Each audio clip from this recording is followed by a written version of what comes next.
Do you like basketball? Basketball, no. I like, but I'm not good at. Yes, I'm not. Me too.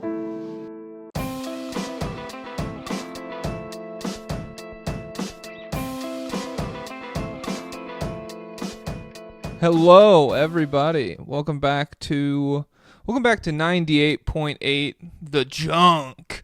Boing, boing, the only Game over, man. the only place where you're getting all classic rock all the time. I'm your host Jack, aka joestar. With me, as always, the world famous Pablo Escobar. Pablo, how you doing today? Mindy Kaling, hot or not? I don't know. It's a demeaning. We should be the first woke talk radio podcast. So like, Oh, but you still do all the noises. yeah. We have like super serious conversations about like, is it degrading to boil a woman down to something like that? Blah, something. Yeah. What's a crap? What's a good thing? No, I don't even know how they do it. We'll get back to it. Okay. I have a very vivid memory of driving to school and talk radio shows doing like prank calls at like 7:30 in the morning. Was that ever a thing for you? I was all business, so I was Okay. listening to ESPN radio, ESPN 1000, Waddle and Sylvie. So yeah. Well, actually, no, they weren't on in the mornings. It was always Carmen and Yurko. And I didn't like them as much. My dad was a big Mike and Mike in the Morning guy. I have very, very vivid memories of that as well. They were just too lame for me. They were too crackery. I can't shake one time. Mike Greenberg was like disgusted at the idea of the other Mike bringing his iPad into the bathroom, like while he goes pee. Oh my God. Like, what do you mean? No, you don't do anything on the toilet. It's the toilet. What the It's fuck? like, oh, okay, buddy. Where are you from? Yeah. See, that's interesting. Because I have a very romanticized idea of pooping in the past, where before you had a phone, dropping a big dump and like reading a book or something, or like bringing a magazine into the bathroom, being like, I'm gonna be here for a while. Like it's just I don't know. It's like a landline telephone kind of thing. It's just a piece of a bygone era. Well, there was one specific bathroom in my house where we had shutter blinds, Yeah. and I would open it up a peek, and I don't know why this was the specific scenario, but I would imagine that like there was like a Halo war going on around outside that like in the world surrounding it, Yeah. but I was in like a little rock, but like they didn't know I was in there, and I could just watch while I was. What a vivid imagination. Wow, that is something comparable to that, not exactly the same because I wasn't pooping, but at church I remember there was very high ceilings in my church, and there was like a lot of like crisscrossing wooden support beams when I was a little kid, and I would just look around and I'd be like, Spider-Man would go fucking crazy in here, and I would think about how Spider-Man would swing around until church was over. Nice. In church, I don't know what I was probably just mad the whole time. Like, God, can we hurry it up? When is communion? Another song?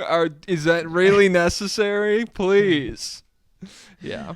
Another thing I also used to think about in that bathroom is there's this computer game called MapleStory. Shout out anybody who's ever played MapleStory. But you used to have to travel. Like there were some parts of the map where they were really far away, so you had to travel on like a ferry type thing. It was like a fake airship or whatever. But it would only come in like 20-minute increments or something. But sometimes you could get raided on the ferry by these creatures like called Balrogs. They were like flying monsters and stuff. And if they were like level 50, so if you were like not strong enough to do damage, it was a risky bit. You're in for a bumpy ride at that point. Oh my god! And if you die, you lose so much. This is before they changed everything, so it took so long to level up, and you'd lose so much XP. But yeah, I would imagine I was there too. I was like, ooh, what if I come out the bathroom and the Balrogs are here, and then I have to. I was a fire poison mage, imagine, and then I was imagining if I was. Damn. All I remember, I played Wizard 101 about as far as you could for it being free. I never put any money into it. And also my computer growing up as a kid, like it barely functioned. And so me playing Wizard 101 on the computer definitely made everybody. My dad's trying to use like Microsoft Word, and every time he hits a key, it takes like 5 full seconds for the letter to appear on the screen. That's because I had been grinding Wizard 101, and all of the RAM was taken up by my fucking ice mage or whatever. But yeah, I just remember being like an ice pilled guy. I like ice magic. I think it's cool. That absolutely happened to me. If you have, because it was the family computer for a while, so if you install a game on the family computer, any issue that ever happens it's your on the fault. family computer going for it, you ruined it. I can't believe your stupid games on it. And to be fair, there was like a specific thing that would happen with MapleStory where some sequence of keys that was common while playing the game could rotate your screen. So sometimes I'd be like, Mom, I turned the screen upside down. Eventually I figured it out, but yeah. There's people got to remember that really the internet was good when parents weren't on it. Not even just like no rules, no adults type thing. Like just when they had a level of skepticism. Oh for yeah. everything that was on the internet. Because now everything on the internet, like, so to me, when the internet was primarily dominated by younger people, it seemed like a less accessible place for advertising to some degree. And it's they just didn't believe in it. They're like, what are we gonna advertise here for? Well, like if you think about like CartoonNetwork.com or DisneyChannel.com or whatever, like none of those sites had any banner ads on it or anything. Like it was just the website. You could just go there and play Zack and Cody or Ben 10 or whatever, and that was it. They were ads for their own shows, I guess. Yeah. Did they even sell merch? Maybe they did. I don't like. They probably sold toys, but they definitely. I don't remember selling them toys like online or anything. Yeah, you used to be a sellout if you made any money off the internet. And I always say we got to bring that mentality back. Also, it used to be, yeah, it is funny, like a lot of the weird internet stuff going back, it was just because it was all the dweebs online, and now all the cool kids are online. So that's why we have Addison Rae. I mean, yeah, I suppose so. I guess like the cool kids are just really, to be a cool kid now, it seems like it's a measure of how online you are. Like if you're outside, if you take a walk in the park, you fucking loser, nerd. Who's engaging with you there? What kind of content are you making from that? Nothing? Oh my god, fucking dork. Do you even have a side hustle or passive income? There is one rise and grind guy I do really like. The guy who walks up to people who just look rich. He's like, "Excuse me, sir, what do you do to afford this car?" Out in Beverly Hills. I watch every single video to the end. There's sometimes there's cool stuff that they say, but most of the time it's like have you ever been broke? Yes, but I always had God on my side. So when I worked at Papa John's, I was a billionaire in a week. I'm a dentist, so that's how I afford this car. There's this guy on TikTok. He's not like a hustle grind set guy, but have you seen him? He says, "This is my food. I am my food. My food is me." And he holds up this giant bowl, and he showed us how to make it a few weeks ago. It's like this massive fucking aluminum bowl filled with like, he chops up like every kind of bell pepper, an onion, carrots, potatoes, zucchini. Oh, I think I may have seen this guy. And then like he does one batch with chicken and one batch with tofu, and he doesn't season any of it in any capacity. and he's like, I've been eating this 3 meals a day every day for 7 years. And then I checked the comments, and what killed me is someone was like, damn, your gut, like, you must feel great. And he's like, I don't do this to be healthy. It's just easy. It's just a lot easier to just not have to think about what I'm eating. And so, shout out to that guy, dude. That fucking killed me when I read Wait, that. is it healthy though? I mean, it's literally just vegetables and like Okay. normal chicken and stuff. I would assume it's healthy, but yeah, it's just so funny to be like, no, I don't really give a fuck about any of that. Stop being a dork. I don't want to think about what I'm going to eat later. Do you ever see the kid who's training one trap only? Yeah. He's working out one trap.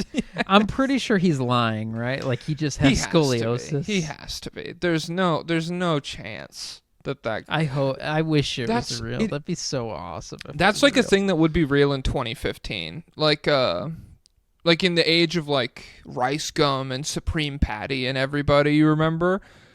I don't know Supreme Patty. Oh, damn. This is a rabbit hole you should fall down for sure. Supreme Patty was a guy on Instagram who he would literally just like torture himself in videos. Like he would like squeeze lemon juice into his eyes and then eat a ghost pepper and like do a backflip off a house into a pool or something. Like, it's just so fucking stupid. And now he's reemerged.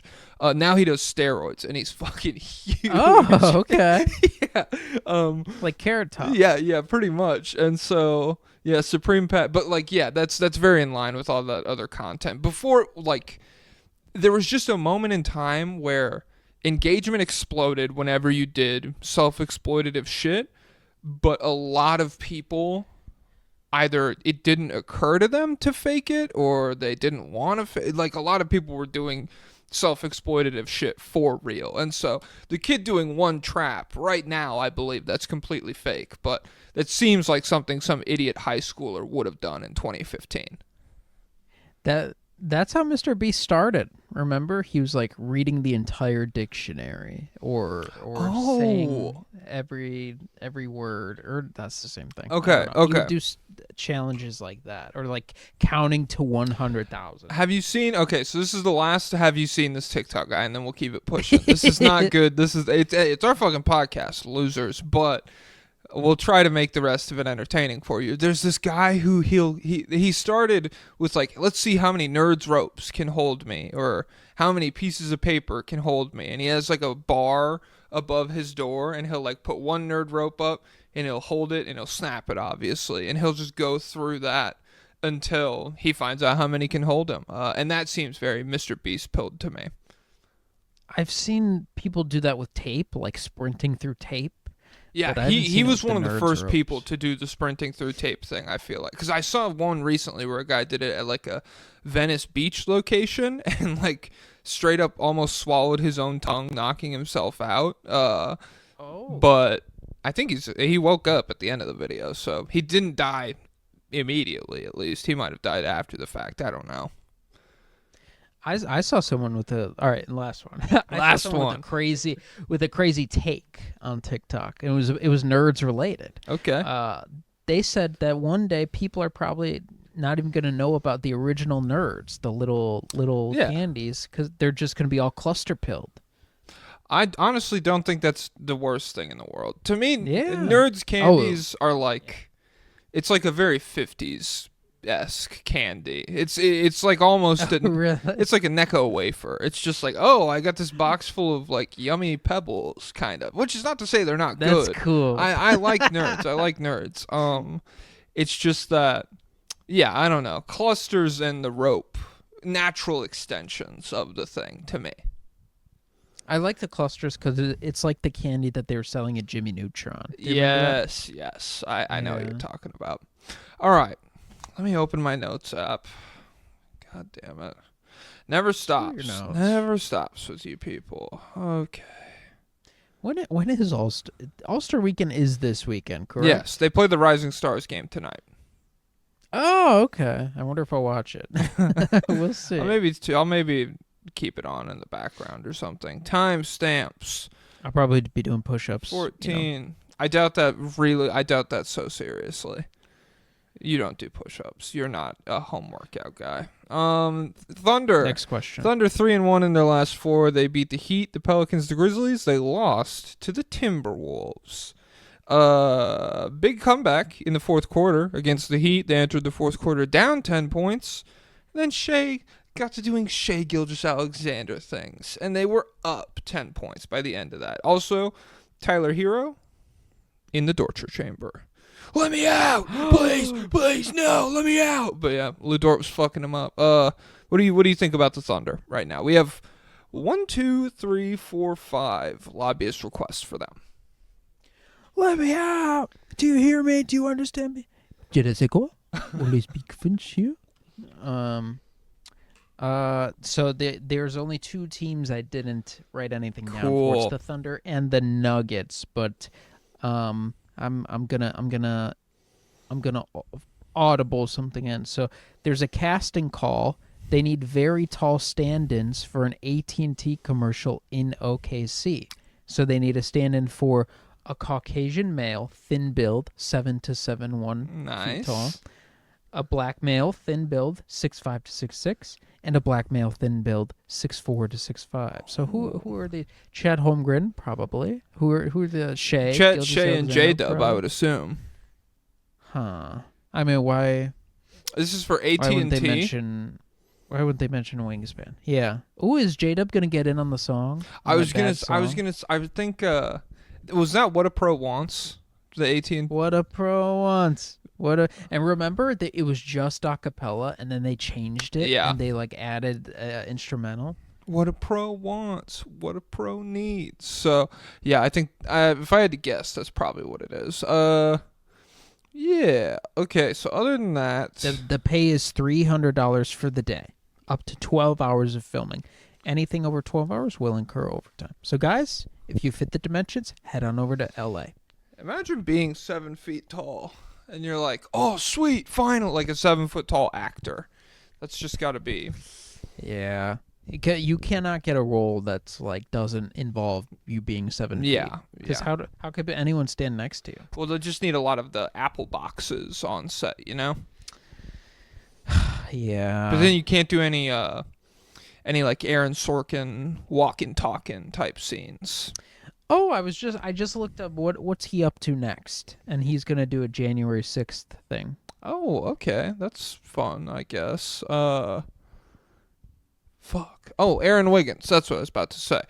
Aaron Wiggins' last 7 games, 21.6 rebounds, 2 assists, 67% true shooting, 45% from 3 on 7 attempts a game. Maybe he's settling in post-trade deadline. Maybe he was looking around. He was like, fuck, might get moved. But trade deadline's come and gone, and now he's like, I could show off the full extent of my basketball-saving abilities. Well, remember, he had the 40 bomb the night Luka was traded. Yeah. I got to tell you what, I still haven't seen the highlights of it. Me neither. I think they're suppressing it. So yeah, he had the 41 points, 14 rebounds in the win over the Kings, 26 points, 11 rebounds in the win over the Grizzlies, and 24 points. He's had a few big scoring games. 24 points on 85% true shooting in the win over the Pelicans. Ugh. Yeah, just another good. I mean, as the Thunder, the team without enough good players. They're really lucky that they found this guy, because otherwise they just don't have that many good players. I was really worried about them. Flashback a year ago to why are we getting Josh Giddey from the Thunder? At least get a good young player. Well, who do you want to get? I'll take Aaron Wiggins. Aaron Wiggins over Josh Giddey. Yes, real stuff that happened in the Bulls subreddit. Those are morons. I'll take Isaiah. Cut Isaiah Joe in half. I'll take the right side. Oh my God! There must be a degree of lead poisoning that one incurs by logging on to the Bulls subreddit. Oh, easily. Oh my God. So yeah, they lose to the Wolves. Second night of a back-to-back, the day before the All-Star break starts. They're calling it the realest loss of all time. Okay. It's the most canon event I've ever heard of. Second night of a back-to-back, the day before the All-Star break. That's like when champions are made. Yeah, and so I'm not really panicking about that if I'm the Thunder. But, fun fact, it was the first game of the season where the Thunder never had a lead. So, yeah, shout out to the Wolves, I guess. It is a good win for them. Do you have anything to say before we get into these requests? Shea is only one of 9 players in history with 1,700 points before the All-Star break. Wilt did it twice. Harden did it twice. Westbrook did it once. Kobe did it once. George Gervin did it once. And Tiny Nate Archibald, he did it once. Damn. Tiny is such a crazy nickname. How big was he? How big could he have been? Probably 6 feet. Let me see. Tiny Archibald height and weight. Tiny. And then, what's his part in the song? I like basketball is my favorite sport. I He's like in the that. way they dribble up and down the court. Tiny. 6'1", 161 pounds from Mr. Tiny Archibald. So God, that guy was tiny. that's I mean, that's pretty small. It's like Rob Dillingham sized. He couldn't play today. Well, I mean, Rob Dillingham's playing. Well, Rob Dillingham is shifty. You realize Tiny Archibald. Well, actually, no. Go ask anyone in New York. Damn, He Tiny was doing all that Archibald. stuff 19, 50 years ago. 1973, Tiny Archibald led the league in scoring and assists. Oh, yeah. I think he was the only guy for a long time. Well, who has anyone done? Westbrook has done it, correct? But I And don't think Harden has in the done it? same season though.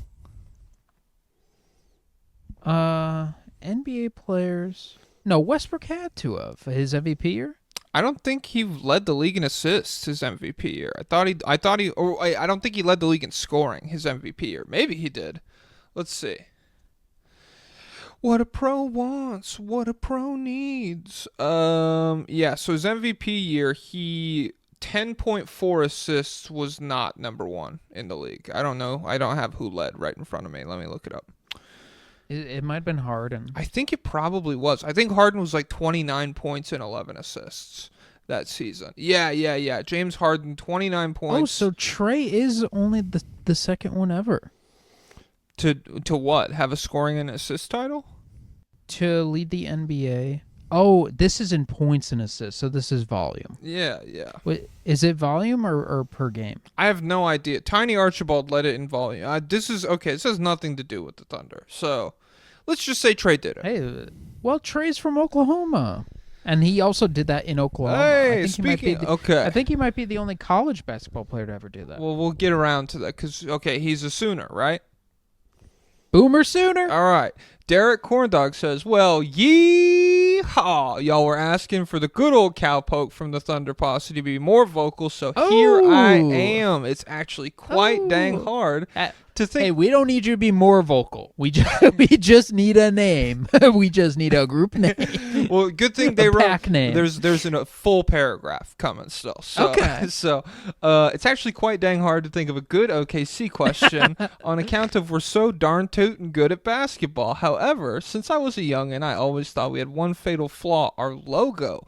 Bless the heart of whoever designed that piece of shit. Oh my god. Oh. If y'all So in the South, it's a deceptive sentence. Okay, yeah. If y'all could be so kind to do a tier ranking of the team logos, I'd be mighty grateful. I beg your pardon if you already discussed this in a previous episode. I could only afford to subscribe because recently Grandpappy finally sold the old prize bull at auction. Boomer Sooner. Boomer Sooner! Boomer Sooner. Get down to the shelter! The tornado's Tornado's coming. Okay, well... So does he mean just OKC logos or all logos? Well, he's not getting all logos. I'll tell you what. Oh. we got 4 more lobbyist requests for the Thunder alone. But let me see. Thunder logos. You know, I just remembered. So they relocated in like 2008, right? Yeah. So I was pretty young. We're 05, so I was only 3. Yeah.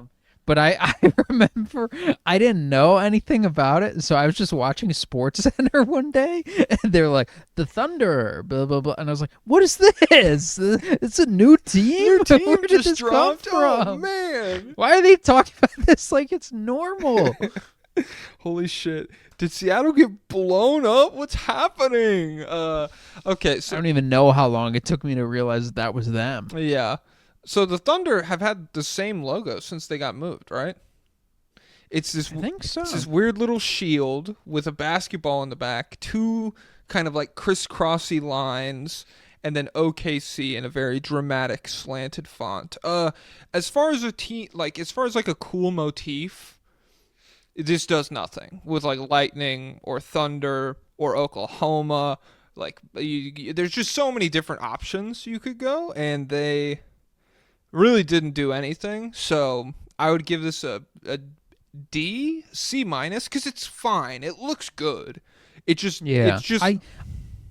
I also think it only looks okay because we've had so much success with this team. Like, so many iterations of a successful team where we just see it, it feels like it's stamped. Like, compare this, remove all of it, compare this to, like, the Charlotte Bobcats logo right before all of that went down the drain. Yeah. It's really not that different. And I don't associate... I like the Bobcats logo, honestly. No, the branding was good. I'm just saying, like, the vibes associated with it are so different. Yeah. I mean, especially... If they swapped logos, like, this could very easily feel like a stinker loser bum logo, and vice versa. Okay, so my only final thoughts... Oh, my God. Let me see. Can you see? I have the Seattle Tower logo. That one, I don't... It's a little too dark for me.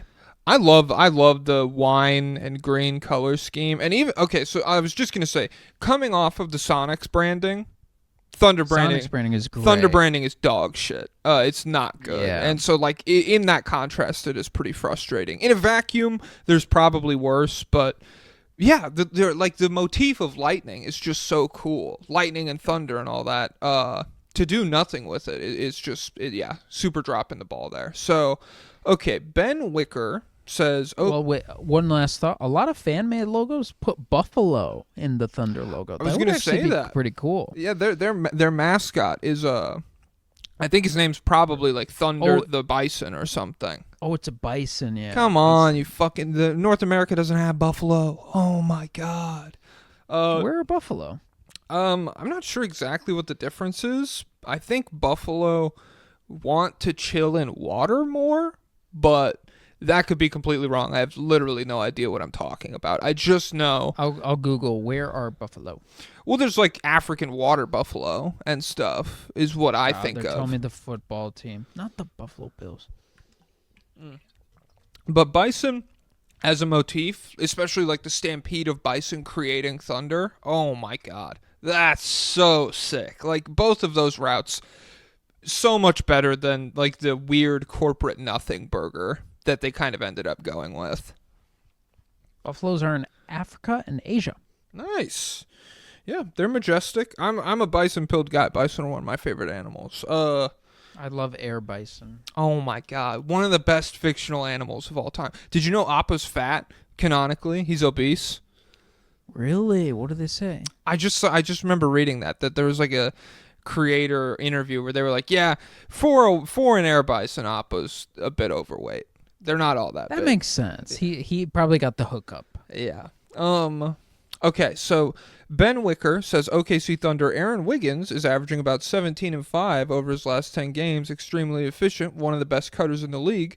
Can we please talk about how scalable this is, and can he continue? I just fucking talked about all that. Were you not paying attention, dude? Come on. Jerk. Come on. It's like you're not even listening. No, he's good. Bulls would have been better off getting him for Getty. Just another player on the Thunder, like in the fringe-ish rotation, that would change the lives of like 20 different NBA teams. And a guy who is he's making 10 mil this year, 9 mil, 8 mil, 7 He's mil. a bad businessman. Then there's a team option in 2028. I wonder what they're going to do with that. 7.9. I wonder if they'll pick that up. So then he won't be a free agent till he's 31 years old in 2029. Guys, he's a bad business. I'm sorry that he chose to get paid like that. I'm sorry. Nothing we could do. All right. Cohen Sharf. I think that's how you pronounce it. OKC from Alberta here. OKC fan from Alberta, parentheses, freaks me out whenever you mention this horrid province. Does Topic... My reaction was, ugh, and then he said horrid province. Does Topic really mean anything to OKC when he's healthy? Can he crack the roster, or does he turn into a trade asset down the line? What do you think? We'll see. I mean, he's a guy with pretty clear, well-defined skill set. Where this is a guy who could handle the ball, who could get downhill to the rim, and who could finish and who could pass. But there's a lot of things that could go wrong there. He's not the greatest athlete. He doesn't have the greatest. Well, he's fast, but he's not the greatest leaper. He doesn't have the greatest physical tools. His wingspan was lied about. He just tore an ACL, so we'll see how that impacts him. And if the jumper doesn't come along, the rest of the game probably doesn't work. So it's easy to see how he'll succeed, and it's easy to see how he'll fail. But it's the perfect move for them because it doesn't really matter either way. Yeah, it's all upside for them at this point, where if it works, sick, dope. If it doesn't, we're just so far. I do feel like they will be able to get him to a point where a team would take a chance on him. It would have to be disastrous for them to never be able to get anything back for him, or just the health completely dissipates. But even if that does happen, it's gravy. It's all, you are literally about to win 70 games and try and win the NBA Finals. So, oh man, worst case scenario, he's giddy. You just got to hope that Mark Dagnall doesn't develop a bizarre sense of undying loyalty. You got to hope that Garner Sovas is we need two of these guys. Wait, there's a second in OKC. This is perfect. I found Jokic back in the day. I find this guy today. Nice. Same club. Mega. All right. Colorful jerseys. They stimulate my caveman brain.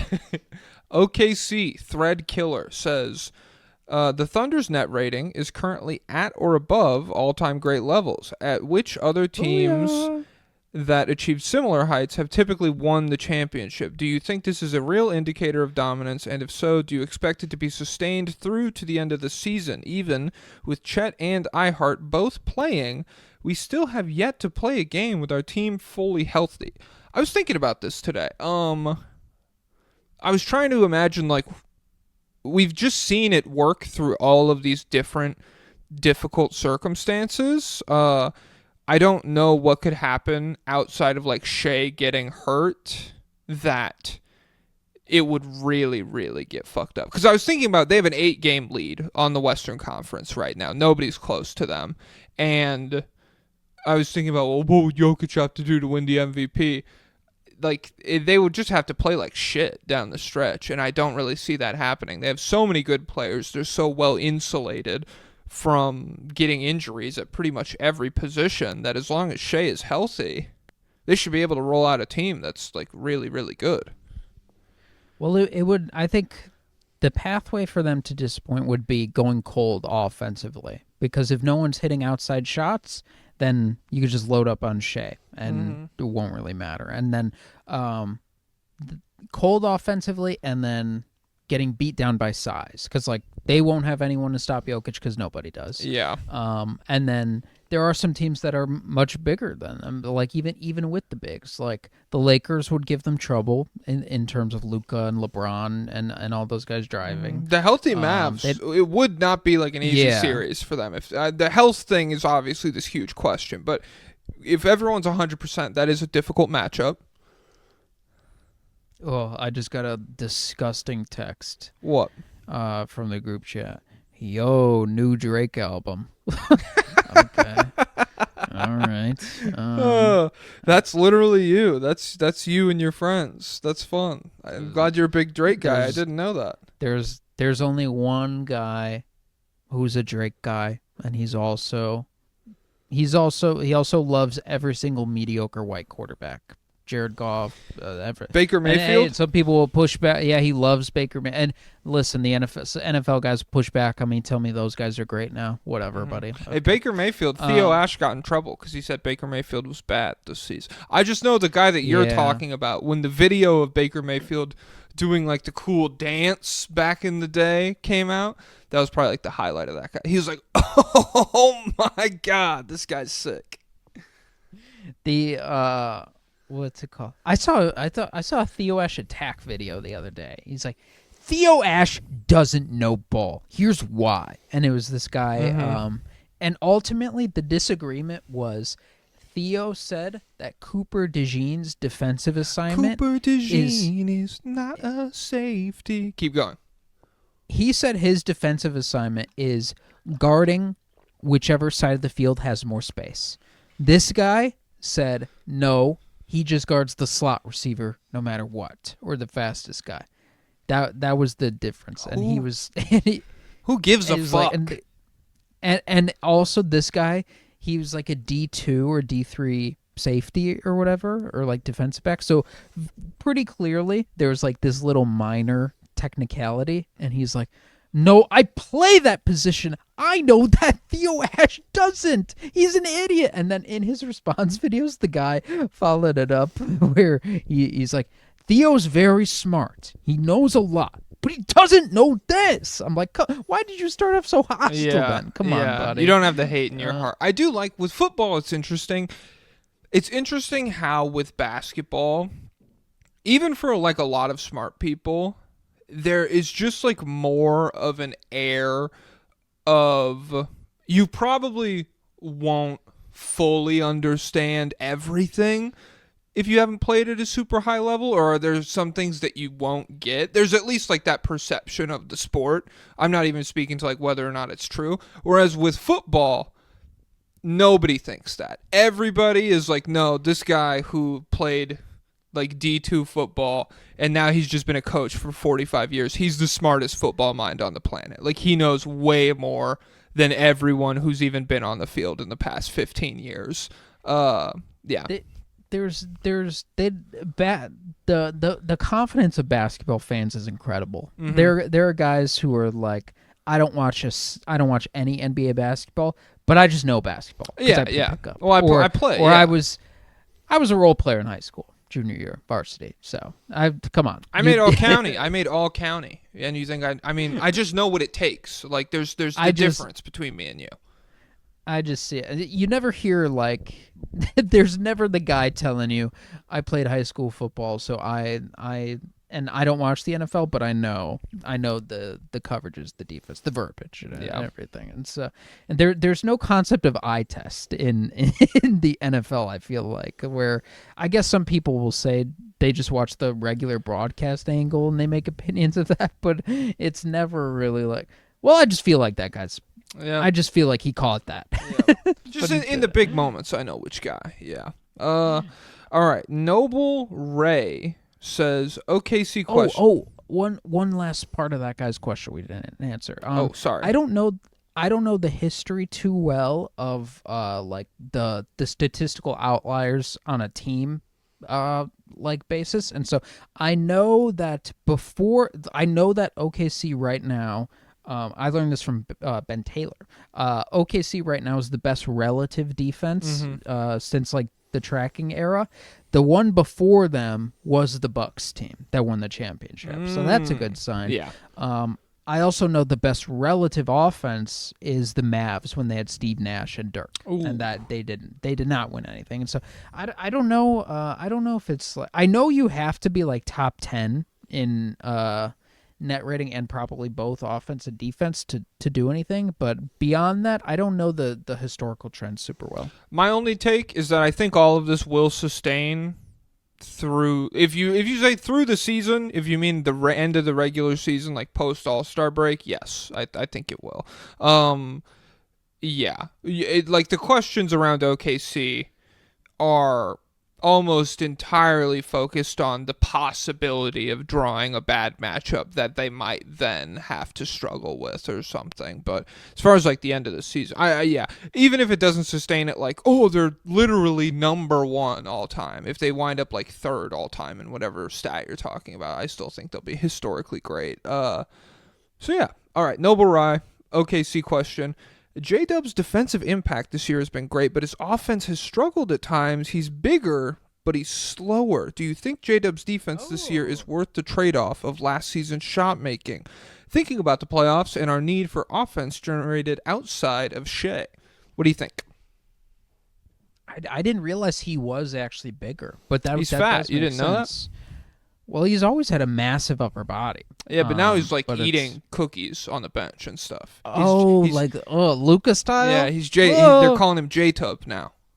Oh crap! That's literally, I've seen OKC fans who are like, I don't know. It's a hard split on this specific topic in OKC fans where a lot on of if he's fat. no on whether or not it's worth the trade off. I mean, where a lot of fans are upset with how he's played offensively this year. And then some fans are like, hey, the offense has been really rough, but he's been like borderline all NBA defensive player at a really important position for us. So yeah, I don't know. Last year, In terms of regular season this year, I think it was necessary for them to survive those stretches where they were without centers for so long because his bigness helped him be a tiny little center.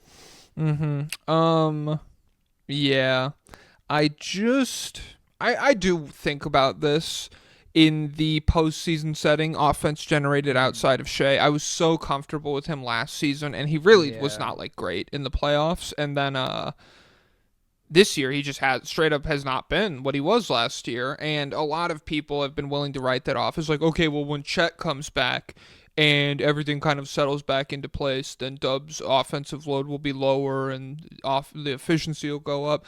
I don't know if any of that is necessarily true either. I always was under the impression that Chet was going to be the third option. And whether or not that was like very narrow third option, like 17 versus 15 points per game or shot attempts or whatever between him and J-Dub, I'm not sure, but I've always just felt like the version of Jalen Williams we saw last year was a very logical, like, that's where the ball goes after Shea. And now, if he's not that guy, even when Chet is healthy, are we dumping the ball to Chet to, like, just go cook, generate offense? It feels a lot murkier. I don't know. Yeah. I think a long-term viability, I would prefer the previous version of him where he's a really good perimeter defender, maybe not quite as capable of banging down low, but just like it seems. So this year he's shooting 65% at the rim after shooting 70% both previous years, and then obviously the 3-point shooting is fallen off. I don't know if that's linked to that or whatever, but I think long term, I'd rather have that composition of Jalen Williams where more, if it is a lack of burst issue, more burst offensively, to get to the rim easier and get better shots for yourself and be a big time perimeter defender, but not be able to battle with Jonas Valanciunas or whatever. Yeah. But yeah, as far as just surviving this regular season, I think it worked out. Yeah, I agree. It's just like if you're looking, I can build out my roster in a way that addresses a lack of size a lot easier than I can build out my roster in a way that addresses not having like a legitimate second creator. So, yeah. Okay, you want to go to Grizzlies? Yep. All right. That's all of them? Yeah, that's all of them for OKC. Calm little 43 minutes. All right. Hey, there won't be too many complaints.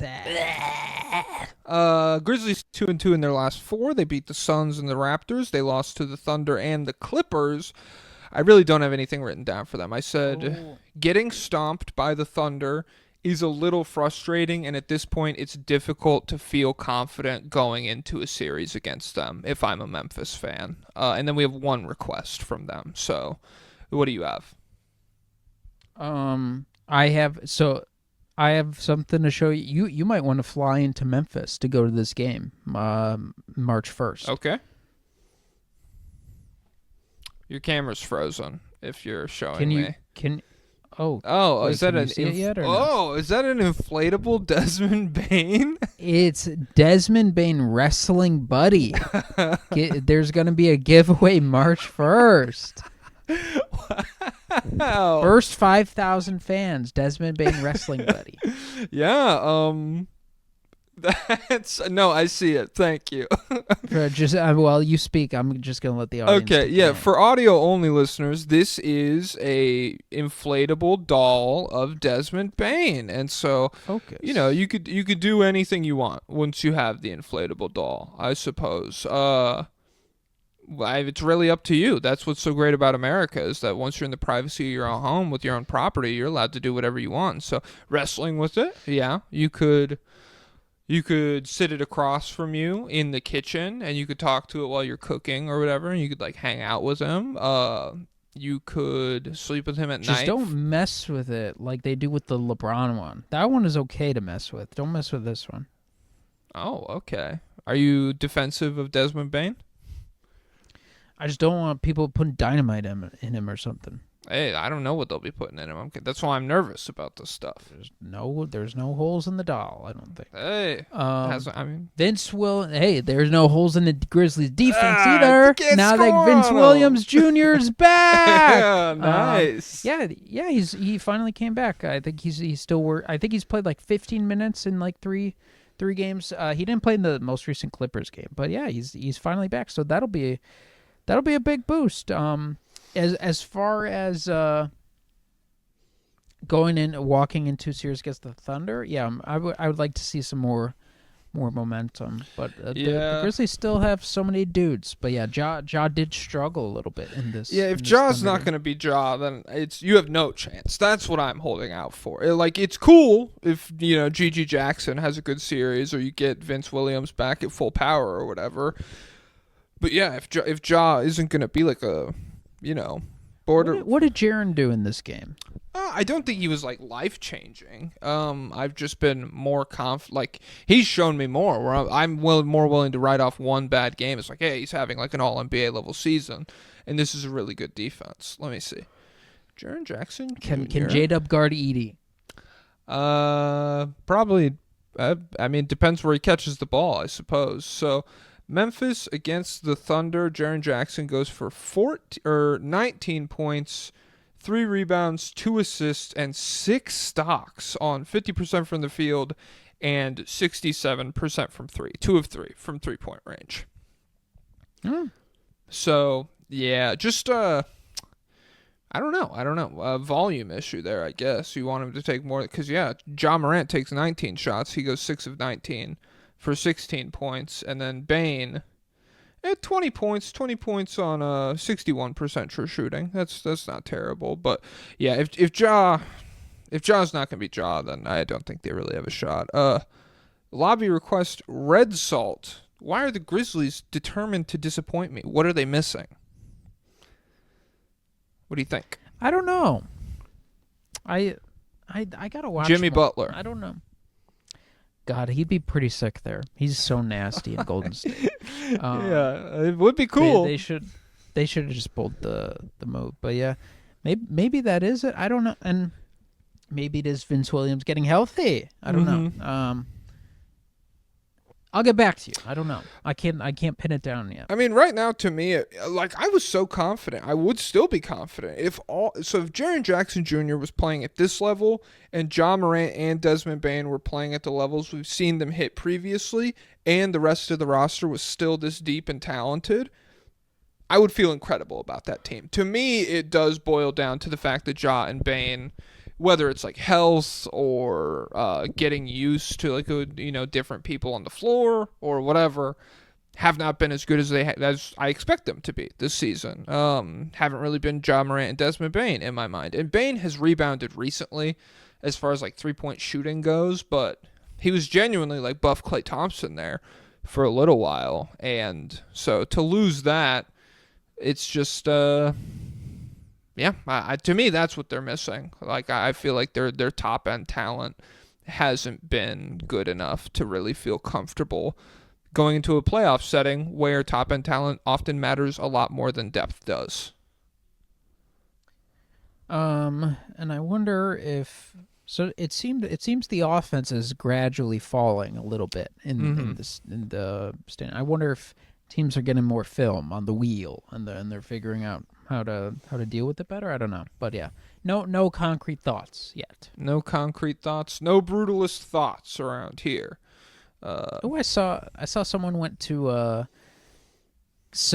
they went to a concrete convention and they asked everyone about cement. And they were like, "What's your favorite kind of cement?" And they were like, "What?" Buddy, you're at the concrete. Read the sign, convention. dumbass. Jeez. Okay, the Nuggets. Hey, 4-0. This week they beat the Blazers twice, the Suns and the Magic. Ooh. They enter the All-Star break on a NBA best 8-game win streak. Heyo. You know anything about what happened with the Nuggets this week? Jamal had a big game, right? Oh, he changed my life. We're literally winning the championship, ladies and gentlemen. You're back? This is a version of Jamal Murray that is completely unstoppable. The Portland Trailblazers have been one of the best defenses in the league since the start of the new year. They have literally put the clamps on everybody who's been put in front of them. Jamal Murray, 55 points on 69% true shooting against them. Oh my God. I mean, tell me who has a better second option than that heading into the post. LeBron, Luka, whoever's the second option there. Yeah. Eat shit. Yeah. Fuck you. Okay. Okay. All right. No, they probably do. And some other teams too, probably. Like J-Dub or whatever. Who cares? Who gives a fuck? It is just cool to see Jamal Murray really playing at a high level again. He scored 30 points like 3 or 4 times in the last 15 days. So maybe this is genuinely, Jokic stopped showing up fat and started winning MVPs, and maybe he just transferred the showing up fat gene to Jamal.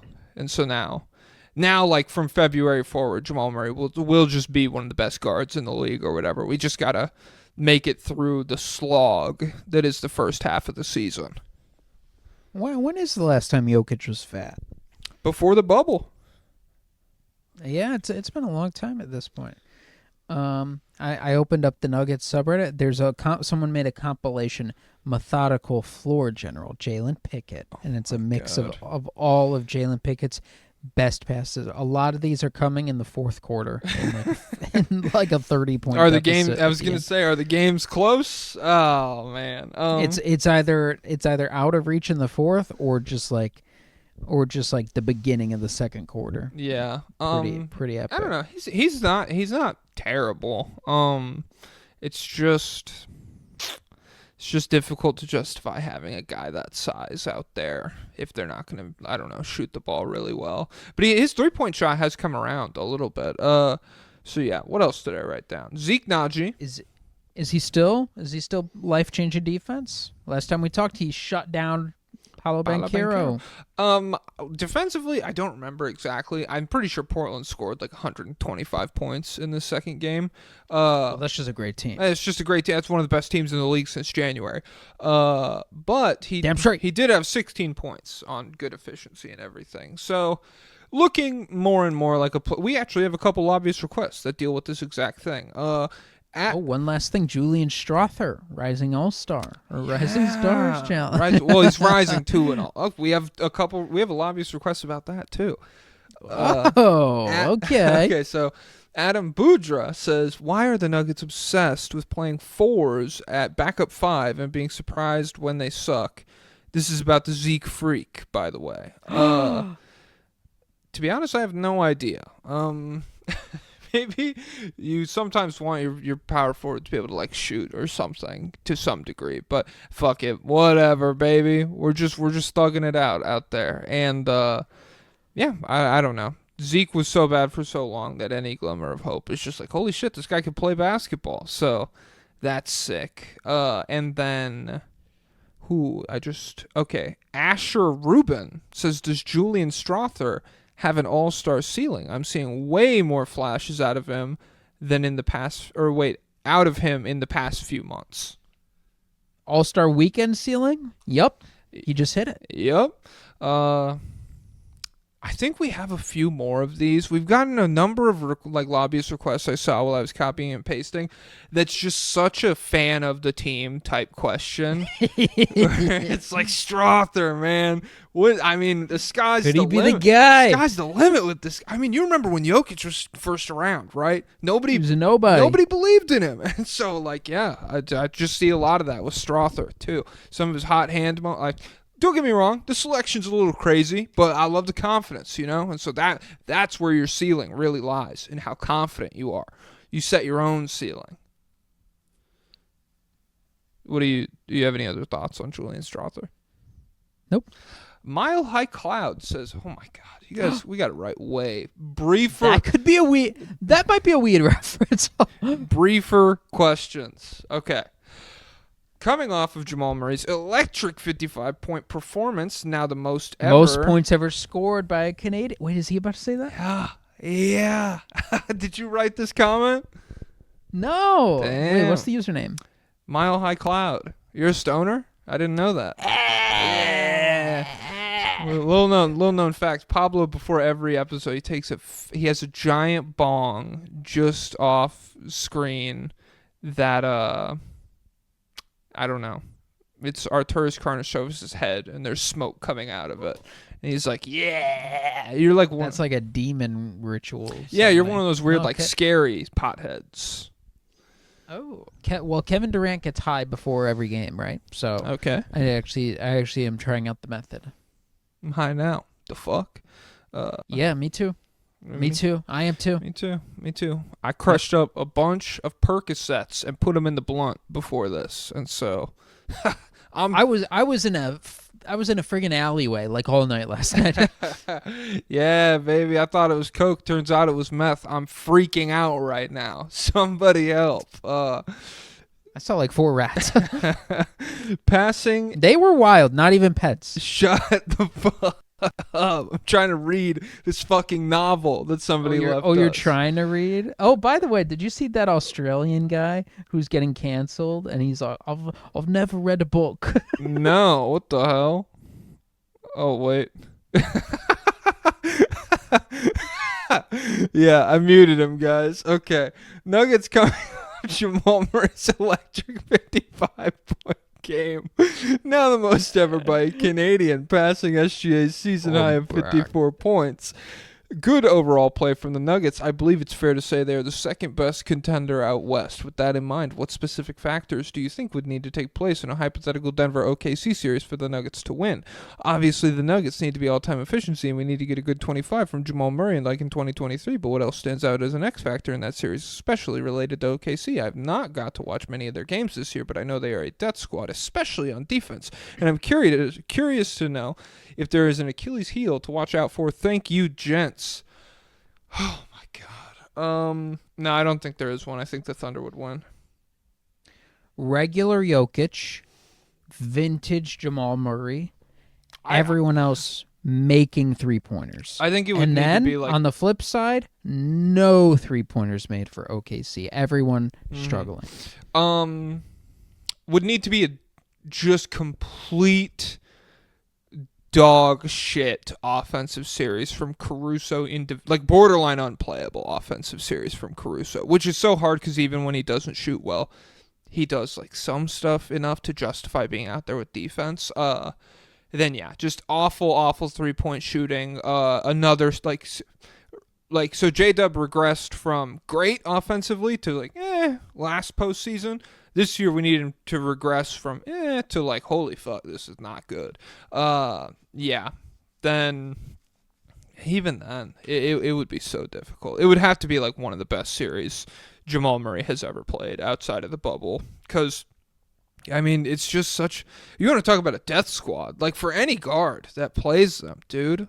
Like it's just so frustrating to see Caruso check out and Lou Dort checks in, and then Cason Wallace checks in, and then you get the switch on the screen, and it's Shea now in front of you or something, and it's just like, who the fuck on this team is? They traded the guy who was bad at defense, and so. Now there's just nobody here who's bad at defense. Cool. Yeah. It would be miraculous if the Nuggets beat the Thunder. I'll say that much. And miracles happen. It's not insane, but One happened on ice. one happened on 34th Street? Yeah, I think so. Okay, cool. That's all I got on the Nuggets. You want to keep it pushing? Yeah, get him out of here. Screw him. Sorry, Kill him. I'm texting my girlfriend. Demon. I'm texting my girlfriend Demons, back. kill him. Hold on. No, On Valentine's Day. Don't need anything. Thank you. And I'll send a heart emoji too. People, if you're texting your partner, Go the extra mile. Send a cute little emoji. It means the world. I promise. All right. No, they'll see it as you trying he too wouldn't. hard. He You'll wouldn't look like know. a loser. He wouldn't know. He would not know. When is the last time you talked to a person you were romantically interested in? Well, Mia Obama, Jennifer Aniston, we have this triangle thing going on. Rockets 2-2 in their last 4. They beat the Suns, the Raptors. They lost to the Warriors and the Mavs. Oh, hey, your buddy, Şengün. Draymond Green torture chamber. He's in a dungeon underneath San Francisco, getting punched in the face with a Jordan Poole mask on. It's pretty embarrassing, to be honest. 10 points, 13 rebounds. Hey, 13 rebounds. That's pretty good. 4 assists, 3 turnovers, 43% true shooting in the loss to the Warriors. 13 points. Wait, what was it? 10 points, rebounds? 13 rebounds. Hey, it's almost like a Sabonis game. No, sure, Sabonis is better than that this year. It was a bad game. Literally for just Şengün. 20-30 game, like 2 nights ago, by the He way. had like 28 rebounds in his latest game. This was a rough game for him. They didn't even put him in at the end. Did you see the lineup they were running at the end of this game? No, I didn't catch it. It was Jock Landale, which he was like a plus 16 or whatever at that He point. was, yeah. Aaron Holiday, Jeff Green. Oh, Nuggets legend. Yeah, Nate Williams, which I was like, who is Nate Williams? Let me look this guy up on Basketball Reference, and he did not come up on Basketball Reference. And I pulled up the literal Rockets roster. He was not on there. I was like, what is going on? They snuck this guy into the game. What the fuck? I realized he's Jonathan Williams, but he's just going by Nate Williams. I don't know so Jonathan Williams. That's a good name, I've though. heard that name because it is a crazy name. Yeah. Jonathan? I literally never... That sounds like it would be dropped- Best Jeanist's name in My Hero. Yeah. Like, that'd be his legal name. Yeah, but he was in there. And then I think the last guy was like Jay Sean Tate. Or was a Men in there at the end? I would feel like he might assume not a have man been. was in at the end. He finished with the triple-double. Oh, wait. No. was- That was against Phoenix. I'm sorry. He played bad against the Warriors. He was playing.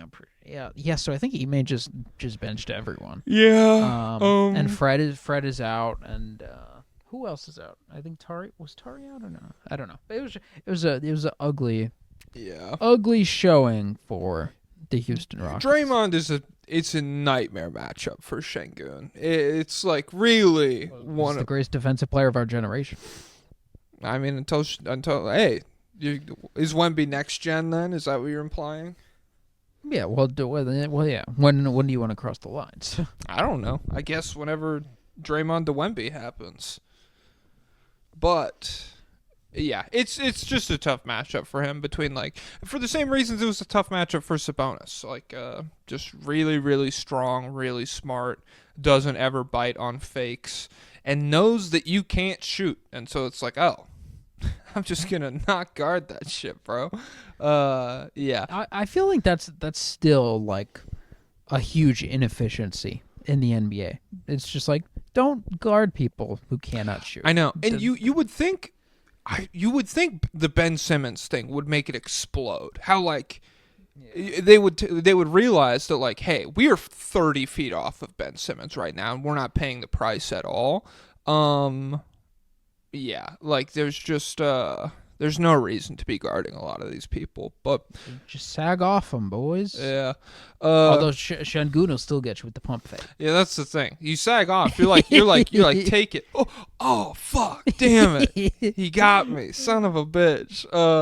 Okay, what was I gonna say? Amen Thompson, 18 points, 11 assists, 10 rebounds, 56% true shooting in the win over Phoenix. Booyah. Pretty good. I have to burp. Hold on. Oh, okay. All right. So fun fact about the Thompson fellas is I did not know Amen got announced as a Rising Stars plug-in for an injury replacement. That's the word I was looking for. And I did not know that they are assigned to the same team now. Team M, Mitch Richmond. So the Thompson brothers are reunited as teammates here at All-Star Weekend. That's kind of cool. It's the OTE Reapers all over again. Woo! And then before the 4-point game against the Warriors, Amen and Asar were both averaging exactly 14.6 points per game in February. Kind of neat. Kind of neat. Kind of neat. We have 2 lobbyist requests. You have any thoughts before we get to them? No, we'll get to the constituents. Oh no, they're lobbyists. No, they're lobbyists. Randos Fully paid, are baby. constituents. Yeah. Okay. Yeah. Rockets talk. Steven Adams is currently averaging 8.01 offensive boards per 36 minutes, the most in the league, not just for this season, but any season since 1973-74. Since this is pretty much the most important stat in the world, should the Rockets bench Şengün for Adams? I think that they had traded Şengün for some three-point shooting. They would have been real contenders this year. How do you feel about that? I mean, I don't think he's the guy to get off of, because then what are you left with? Fred VanVleet offense? NBA champion. Offense? NBA champion. Just get him to have another kid, and then you're good to go. Oh, okay. What's his wife's head count? I don't know. Get on that, guys. Nice. Yeah. I think yeah. I don't know. And Steven Adams, not quite in shape these days. When he plays, he checks in, and shit always happens for the Rockets. I swear to God, like he is still good. Yeah, just getting up there in age and everything. So shout out to him. Hey, listen, one of the best boxer outers ever. Is Şengün the guy? Who's to say? Probably not. But is Steven Adams? Is Steven Adams the guy? No. Oh, he could have been. 10 Oh years man, ago. if he wasn't so nice, he could have been like, Westbrook, give me that bowl, and then he could have dropped 45 points. Oh. It would have been crazy. That would have been sick. All right, Will Skillett, Tari Eason last night against the Suns. 25 points, 9 rebounds, 4 assists, 3 steals, plus 18, 76% true shooting. As he does not have the health to play back-to-backs just yet, he will be sitting tonight, Thursday, February 13th, against the Warriors. Thoughts on Tari Eason's valiant sacrifice, aiding the downfall of the Phoenix Suns the day before they play the Golden State Warriors on his mother's birthday? I think this is up there with the crucifixion of Jesus Christ and the Chernobyl 3, as well as the Suicide Squad from the hit film Suicide Squad 2016 and The Suicide Squad 2021. Thank you for your time. I didn't like the Suicide Squad movies. Did you see the second one? Is it the shark one? Yeah. Yeah, it was not as bad as the first one. I feel like it got graded on a curve because the first one was so bad. But I don't know. I liked it. I loved John Cena in it. I liked. I ignoring the first one, which it was terrible. I liked the second one so much that there was a dickhead in my theater who was laughing. Like, it was us and like 4 other people, and this guy, he was like a nerdy fucking dude who was like clearly chomping at the bit for this movie to come out, and he was cackling at the screen every time they made a joke, and he would be like, "Oh, don't go in there!" like full volume. And I liked that movie so much that I still positively associate it in my mind. I was still like, yeah, it was a pretty good movie still. So yeah, I guess that's a testament to The Suicide Squad 2021. yeah, Tari Eason, he's got a lot of untapped potential. He's already game-wrecking defensive player, but that driving game, he's got a lot of tools. He's a speedy guy. He's got huge hands, long arms, can finish. Master to Femme, this guy's great in transition, baby. Don't count out Starry Eason from showing up eventually. Starry Eason, like the drink? Yep. Well, with an I, and this is before Starry, before the rebrand. So. Oh, Sierra Mist Eason. Well, no, he's not connected to the drink, okay? But it's good. I liked Sierra Mist. Sierra Mist was good. I've only had Starry once. I think it's okay, right? I think it's the same drink, if I had to guess. No, they wouldn't do that. What do you think they changed? They probably made it taste edgier to go along with these weird little cartoon lemon lime guys. Probably the secret formula. They probably tweaked it. Not enough secret formulas these days. Feels that should be the marketing of everybody who sells any kind of food. Is that, hey, Don't ask. We can't tell you. It's a secret. That's because Claire Saffitz and Bobish and Joshua Wiseman are giving away every recipe online. There's no secrets anymore. Bobish. We need more. We need more special. No, we need more recipes. Dying with Grandma. Do you pronounce it binging with Bobish? Yeah. What is it? It's Babish. Oh. Oh man. Hey, at least you didn't say the E word. You know? It's his fault. He's it's a ridiculous name. Hey. Wait, is that's not a real ethnic name, is it? Babish? Yeah, what is that? I have no idea. He is giving It sounds white guy like though. So sounds like Tolkien. Okay. If it's Persian, I apologize. Babish ethnicity. Let's get real. Let's get real fucked up on this Google search. What are you? Yeah. Andrew Ray, also known as the Andrew Ray. That's a white guy. REA. I don't know. Oh, REA? Yeah. Andrew Douglas. Huh. Andrew Douglas Ray. Douglas. Like Frederick Douglas. I don't know, dude. You could be fucking with a light skinned guy. He's got to be. Oh, white. wait. We're saying Andrew, so it's not his real name. All right. Yeah. Okay. Screw that white guy. Fuck that white guy. Just throw him on the pile, just like the rest of them. All white people. You guys are losers. That's what Biden wanted. Yeah. Thank God. And Kamala. Thank God RFK came in and he no more corn syrup. He's saving us all. He's saving us all. I don't want to subsidize you people eating poison. It's like, dude, shut the fuck up. I don't know what else to say. What are we on? Who's after the Rockets? Can you guess? Oh, in the overall standings, what seed are they? The Rockets are 4. They're 4? Is it the Clippers? No, you dumbass. It's the Lakers. Oh. Oh, I mean, L.A., right? Oh, yeah. You get points for being close, definitely. Yeah. And big news. Oh, okay. All right. I had Microsoft Word pulled up, and then I put it down, and it's okay. Big news. What's big? Okay, the Lakers. Talk about the 3-1. Oh yeah, my news is Clippers news. Oh well, then shut the fuck up about it. 3-1 in their last 4. They beat the Warriors, Pacers, Middle Jazz. finger. They lost. They lost to the Jazz. They lost to the Jazz. Luka debut.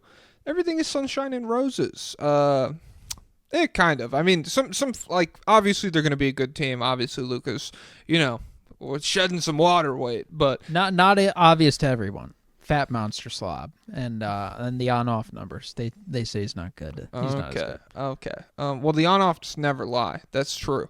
That's why Şengün -18, Landale +16. Oh. Yeah, that's fake. It's real. They never lie. Oh, wait. Which side am I arguing right now? I don't know. Oh, I'm. They are real. Okay, that's the side I'm on. To trash Luka.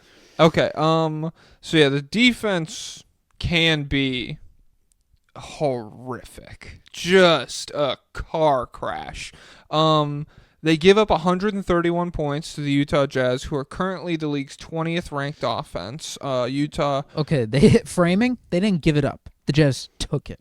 Jordan Clark, dude, there's a couple plays where like Jordan Clarkson, Bryce was wide open at the free throw line, and Clarkson was at the elbow, just and he made the layup, and I was like, damn, in his mind, that was a great possession. I'm cooking. Is this the first or second game? This was the second game. This game. This is the game where Bryce. This is the game they won. And where Bryce went 3 of 4, correct? I don't know. You look it up because I have stats about that. So in the third quarter of this second game, Utah drops 40 points while shooting 77% from 2-point range. Alex Len, I almost threw up. That's how bad he was. Oh, horrible! God, I thought about his rim protection, and I said, "Ugh." Just he can't move and he can't jump and he wasn't that good at defense to begin with, and so it's just a really bad combination of stuff. Do you have the answer for the Bryce thing? His good game was against the Clippers. He was Okay. bad, and he was bad in both games against the Lakers, but not even bad. He had took one shot. Well, it's because Luka's And, new. He doesn't want to beat up on a new guy. He's getting 12 minutes because the Jazz are freaking. Oh no, I'll save that for the Jazz. The Jazz are freaking tank masters. So Utah ball handlers doing whatever the fuck they wanted in this 40-point third quarter. 2 feet in the paint pretty much every possession.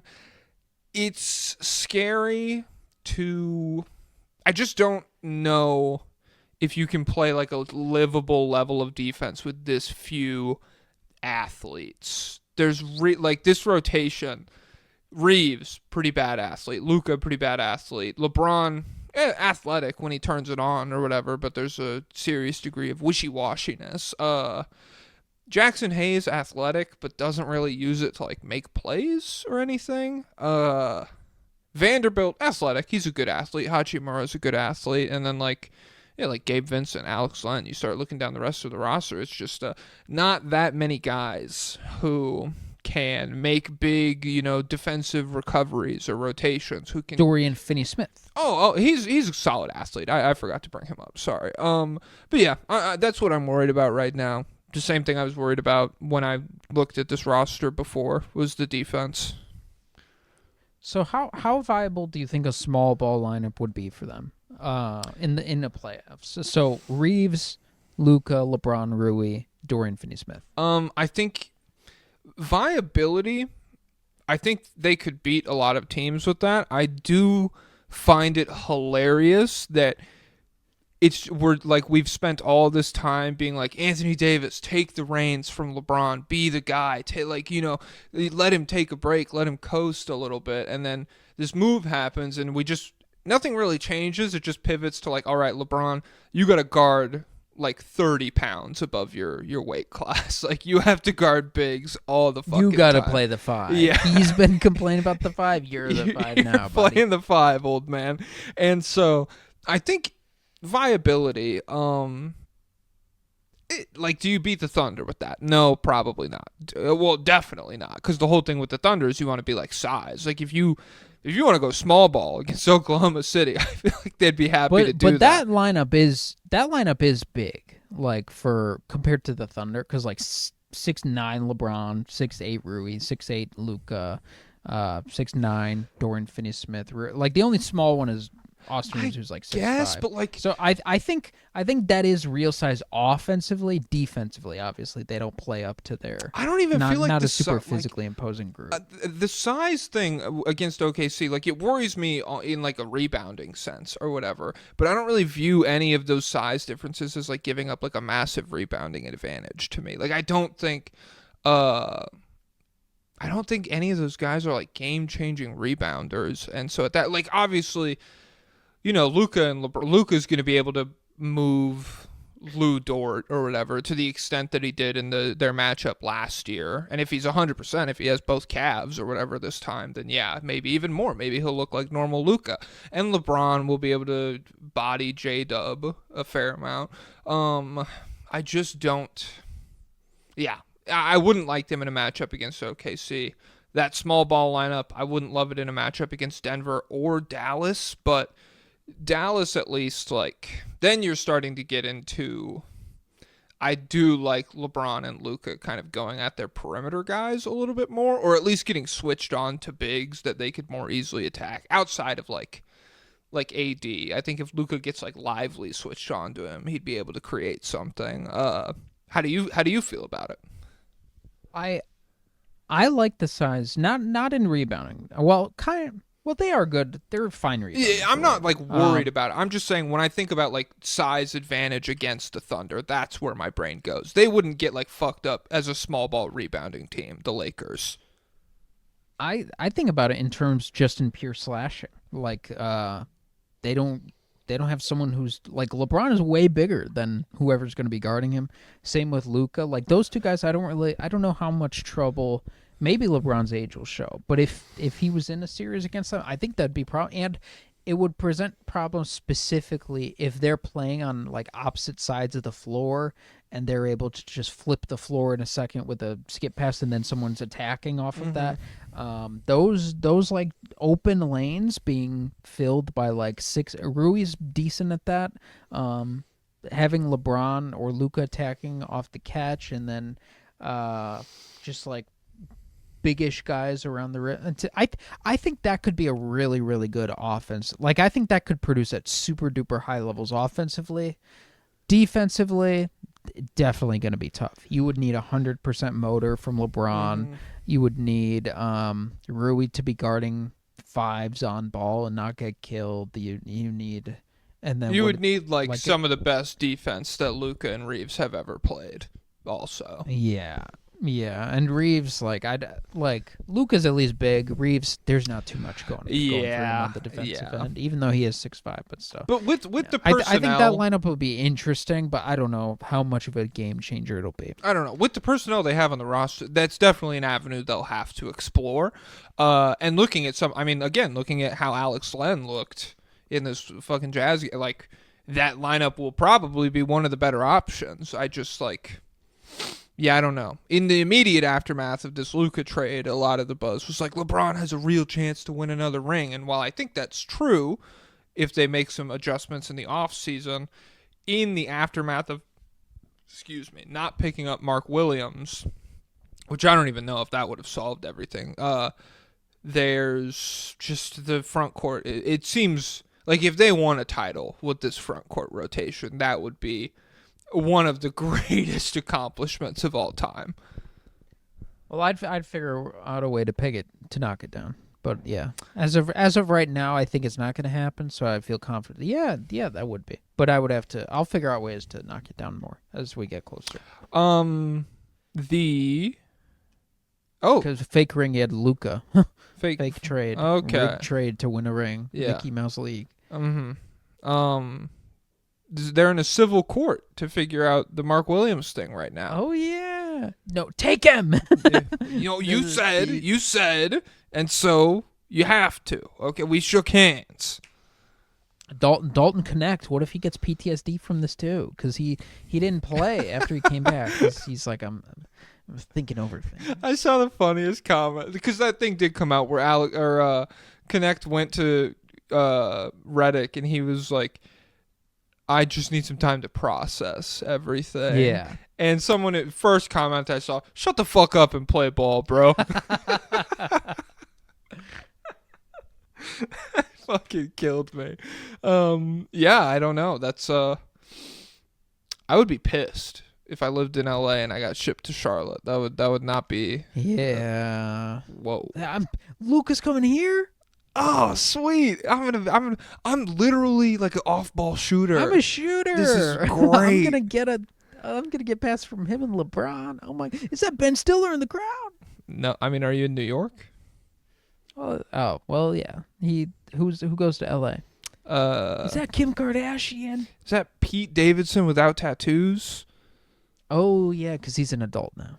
He's a grown-up. So grown-ups are buff. The bathhouse in Japan. And is he getting buff? He was pretty buff. He had like a whole rollout debut photo shoot for having no tattoos, and he was pretty jacked in it, low-key. He had a whole photo shoot? Yeah. What's going on? Is he gonna... What? Is he being shocked? Is he in some kind of conversion therapy? Probably. Or is this marketing? No, I think he just got the tattoos removed because he wanted to take on more dramatic roles. Which, like... Huh. I don't know. Is that a thing? I guess. I have no idea. Who cares? I wish I could take this guy serious. He has too many tattoos. Well, to be fair, his tattoos were like... he takes his shirt off and there's like an alien smoking a dick bong on his rib cage or something. And it's like, whoa... Are you having like a serious conversation with this person? And this is what I can't do this right now. But yeah, I have unanimous opinion I've seen across the board is that he's less hot. He was hot when he was mentally ill, extremely emaciated, and covered in shitty tattoos. That's sexy. So anybody who's listening, who's trying to, Free game. I'm putting it down. If you're picking it up, that's on you. Go get a bunch of terrible tattoos and just, maybe start smoking cigarettes? I don't know. Fellas, the king of unconventional looks has pulled himself out. Now, go for his scraps. Go for his scraps. Emily Ratajkowski, she's free. I don't know who he's dated. I think she's one of them. Who gives a fuck? Charles St. Hilaire says, how ass was Alex Len? Am I right? You're right. Yeah, Facts. that's a classic, man. Thanks for chopping it up. All right. On 104.9. 104 point. The Chop.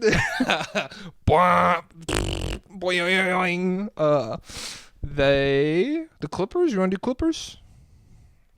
Oh, yeah, you have fucking news about the Clippers. Let me see. So they've actually added a former number 1 pick to the roster. Oh, that's 2 former number 1 picks picked up this week in the West. Okay. We'll get to it. We'll get to it. Oh, okay. To a similar circumstance. Yes. Those who know. If you know, you know. Shut up, Jack the Kings fan. All right. Ben Simmons was great in his debut. 12 points, 8 rebounds, 6 assists, 4 stocks, 90% true shooting. 4 of 4 from the free throw line.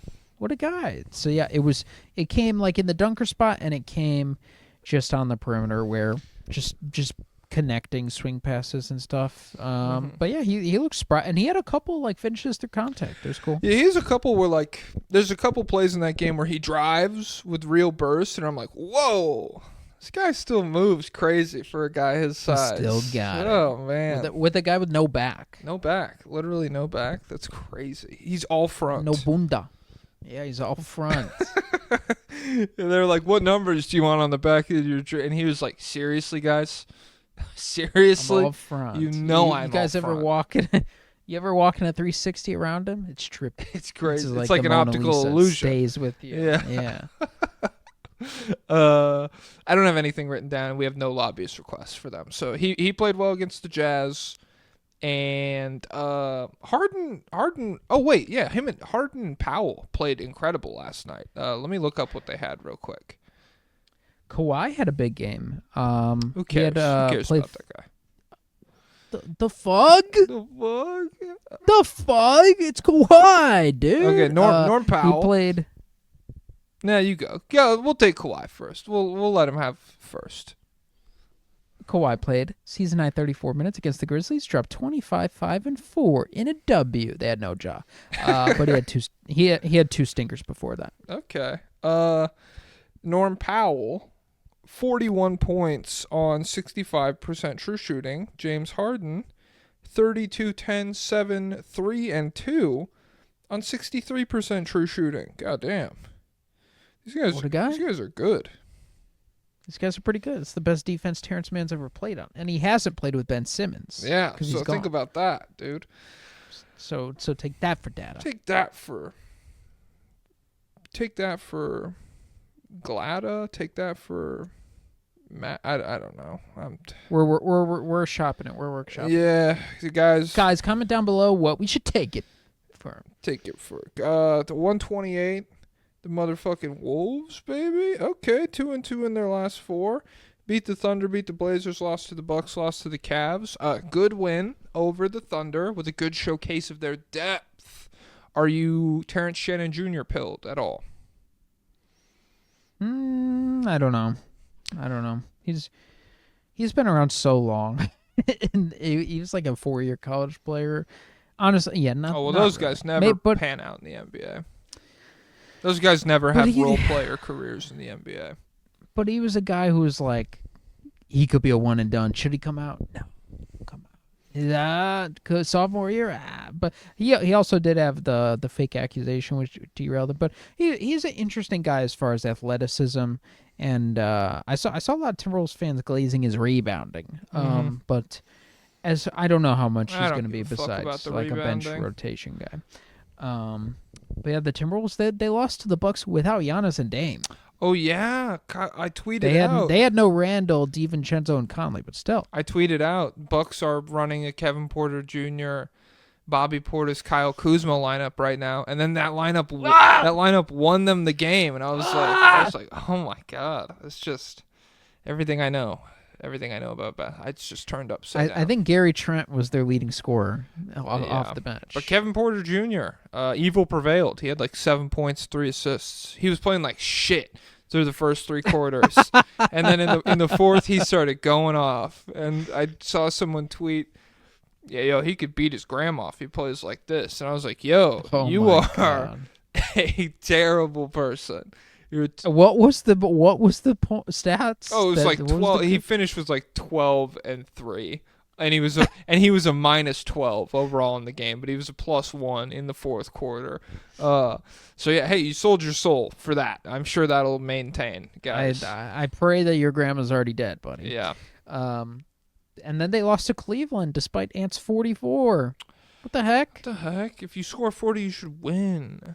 Yeah, there should be Ooh, that would be funny. What if they put in like a rule like that, like the golden snitch? Yeah. But they did like if you one of your players, what would it be a acceptable number? 60?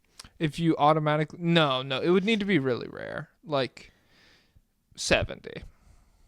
70? Okay, and then some like every night. Julius Randle's, Coach, I'm feeling it. Come on, please. Coach, I could literally win us this game. We could go home early. You have no... I just need 90 at the minimum attempts. 90 shots, baby. That's really what the sport would devolve into. The same way Quidditch. Yeah. Quidditch, I would just roll out. I'm analytics pilled. I would just roll out. Stupid J.K. Rowling. Everybody go chase the snitch, dude. What are we doing? I'm not trying to score No one goals. thought of that. Yeah. Huh? No one thought of that but Harry, right? Ridiculous. So yeah, we have 5 lobbyist requests here. So hey, the Wolf Pack, making themselves known. Oh, well, let me say the 2 things I have besides that before. MVP frontrunner Shai Gilgeous-Alexander shot 1 of 7 when guarded by Jalen Clark. Booyah! That's an interesting defensive guy for them. And arbitrators have ruled that Mark Lowry and Alex Rodriguez have won over Glenn Taylor as the next majority ownership group. So, and now the NBA's Board of Governors has to approve, but A-Rod has vanquished Glenn Taylor. I like a lot of the follow-up discourse to that has been, where's their new arena going to be located at? And why do they need a new arena? I don't know exactly, but it's all just been like, I don't know. It's just people arguing over like different subsections. Why would the arena go in Hoiberg? Guys, come on. It's just like it's not an accessible place. I'm not going all the way out to Hoiberg twice a week to watch the Wolves. It's ridiculous. It's one of those things like neighborhoods in other cities sound made up, just the same way that teachers from other schools sound made up. Yeah. Where it's like, where do you live? I live in Frank Left. What? Okay, Cool. Mr. TV show, buddy. Yeah. You live in the TV. So, Xander, where does this Timberwolves rookie class rank for you guys across the league? Dillingham and Shannon in the draft, and then picking up a guy like Jalen Clark. These guys are fitting in great. Another fan of the team take. It's fine, I guess. Shout out Dillingham. Well, who's had like a standout class? The Wizards have been fine. Like for a normal. They're good at the beginning. Well, I promise you, post Kyle Kuzma, it's gonna change your fucking life. Literally, like if you go look at fucking Keyshawn George and Bub Carrington's Is stats. he back? Both of them are back. Like the second Kyle Kuzma left. And so yeah, I think for a normal year it'd be like, oh yeah, they did good in the draft. But for like this year, it's like, holy fuck, like they fucking killed it, just because there's not that many other teams where it's like, fuck, I'm blanking on the guard the Grizzlies got. I can't remember his name. Wells. Yeah. Jalen Wells and Zach Edey. That's solid. Oh, that's probably number 1. Yeah. But I would say, in terms of other rookie classes, the Timberwolves probably in the top half. You know, like walking away from this draft with guys contributing this year, it feels like that's not a guarantee. So yeah. I still am skeptical whether any of those guys will contribute in the playoffs, but we'll see. I don't. Maybe I they'll- mean, I don't know. Are you a believer in Dilly? It would be cool. So I'll leave it at that. It would be cool if it happened. Why not? My not. I love that name. That's a great name. Why not? My not says, did Ant out Aura Shay tonight? For reference, the photo of Shay driving into Ant, a la the Towns Cousins meme. Will this affect the APOY voters this year? I assume that's Aura Player of the Year. Oh, we should have that. We should have that in the next census. There was we should, yes. So Ant dunked on Chet Holmgren last night. Did you see that? Yes. They fucking rolled out a new ad. Like, they had it ready to go for the next time he dunked on someone, where it was like Ice-T and this other lady, and they were playing like cops, and they were like, what's the case? The dunker did it again. And they did like this whole thing, like doing an investigation about like what kind of shoes was this guy wearing, all this Is stuff. Adidas? Yeah, well, it was like, if you've seen the other Anthony Edwards commercials, they've done a really good job of like that like vague pink background. Yeah. Yeah, it was just them in front of that, like with a chalk outline in front of them. So That's cool. yeah, they've whoever's been making his commercials has been fucking killing it. And so the fact that they had that ready to go for the next time he dunked on someone, I thought was really cool. I wonder how that works. Like, you could just call a TV station, be like, 10 million. Here you go, fella. Well, it's not like it came on right after the dunk, isn't what I'm saying. It's like they released it online. Like they published it. Okay. Yeah, they didn't. That'd be Comcast, crazy. put it live now.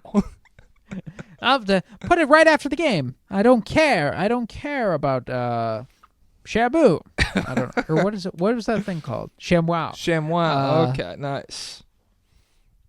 What? But I didn't see this picture. I don't have Twitter. I didn't see it either, and I do have Twitter, so yeah. How much aura could it really have? You know, it's the question. What's at the top of my Blue Sky Discover? Probably something stupid.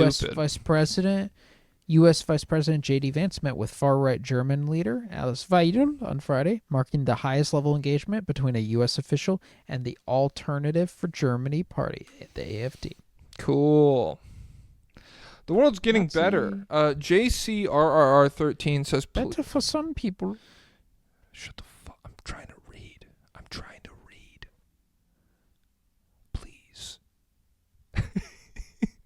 JCRR... No.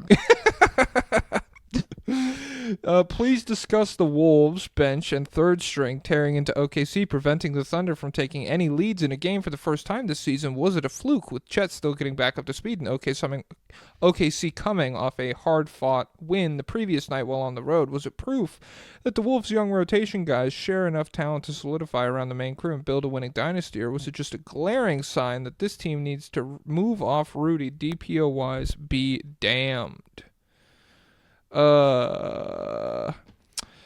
Maybe, I mean, moving off Rudy, you're not moving off Rudy. It's too much. Nah. No, you're not getting anything back for him. Nah. Building blocks of a dynasty, that's why I opened the OKC thing with second night of a back-to-back the day before All-Star break. That's the most canon basketball that's ever been played. So I would count on pretty much everybody who played well in this game probably being around for the next 8 to 10 years in Minnesota basketball. I think this is it. This is Jordan, Pippen, Harper, Grant, all of them. The Rodman, same time. Put them all together. Yeah, what if all those guys were one person, and then you had like 4 of those guys? That's the Minnesota Timberwolves third string. It's politics why those guys don't get more minutes. Yeah. To answer your question, buddy, I doubt it. But I also thought you were going to lose to the Suns in the first round last year. So don't listen to me. That was stupid. Don't listen to me. Hey, don't listen to me either. Don't listen to either of us, but listen to this podcast and the Patreon also. Listen to these dick and nuts and balls in your face and throat. In your ears, too. Oh, my Yep, God. Yep.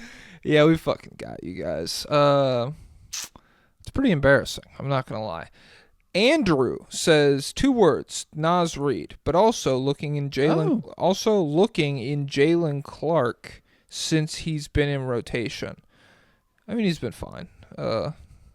Yeah. Great defensive player.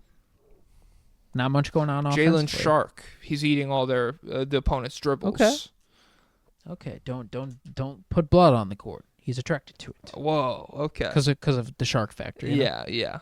Gavin York. It was like riffing off that. Okay, I like that. Gavin York says, making my voice known for the 10 Wolves patrons and advocating for our Prince Jalen Clark. Guys, we get it. Oh my God. Hey, this is what we asked for when we said, you need... What?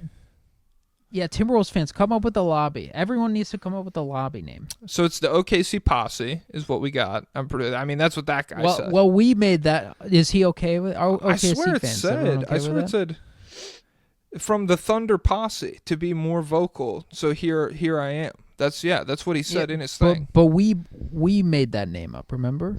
Oh, okay. Well, if you don't like it, say some shit. But if you don't, or if you do, then we're rocking with it. Wolfpack feels pretty straightforward. But if you want to be, Ants Colony or something, that could be cool too, I guess.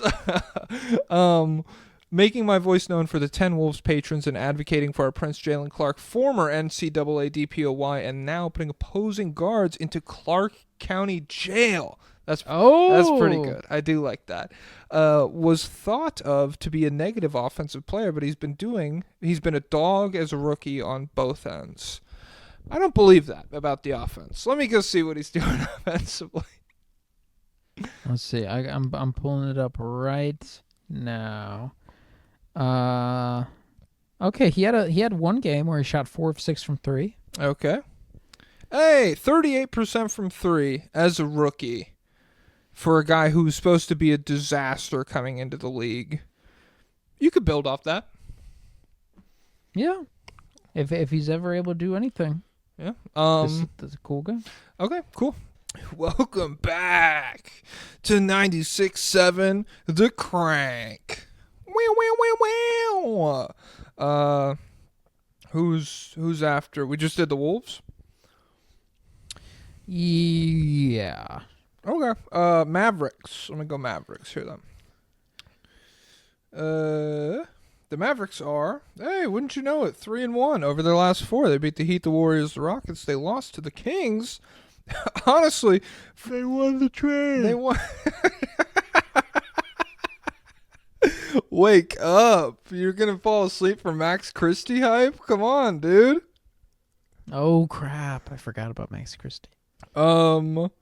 So, they have honestly been hooping for a kingdom in revolt. Max Christie, looking like the best player in the trade on either side.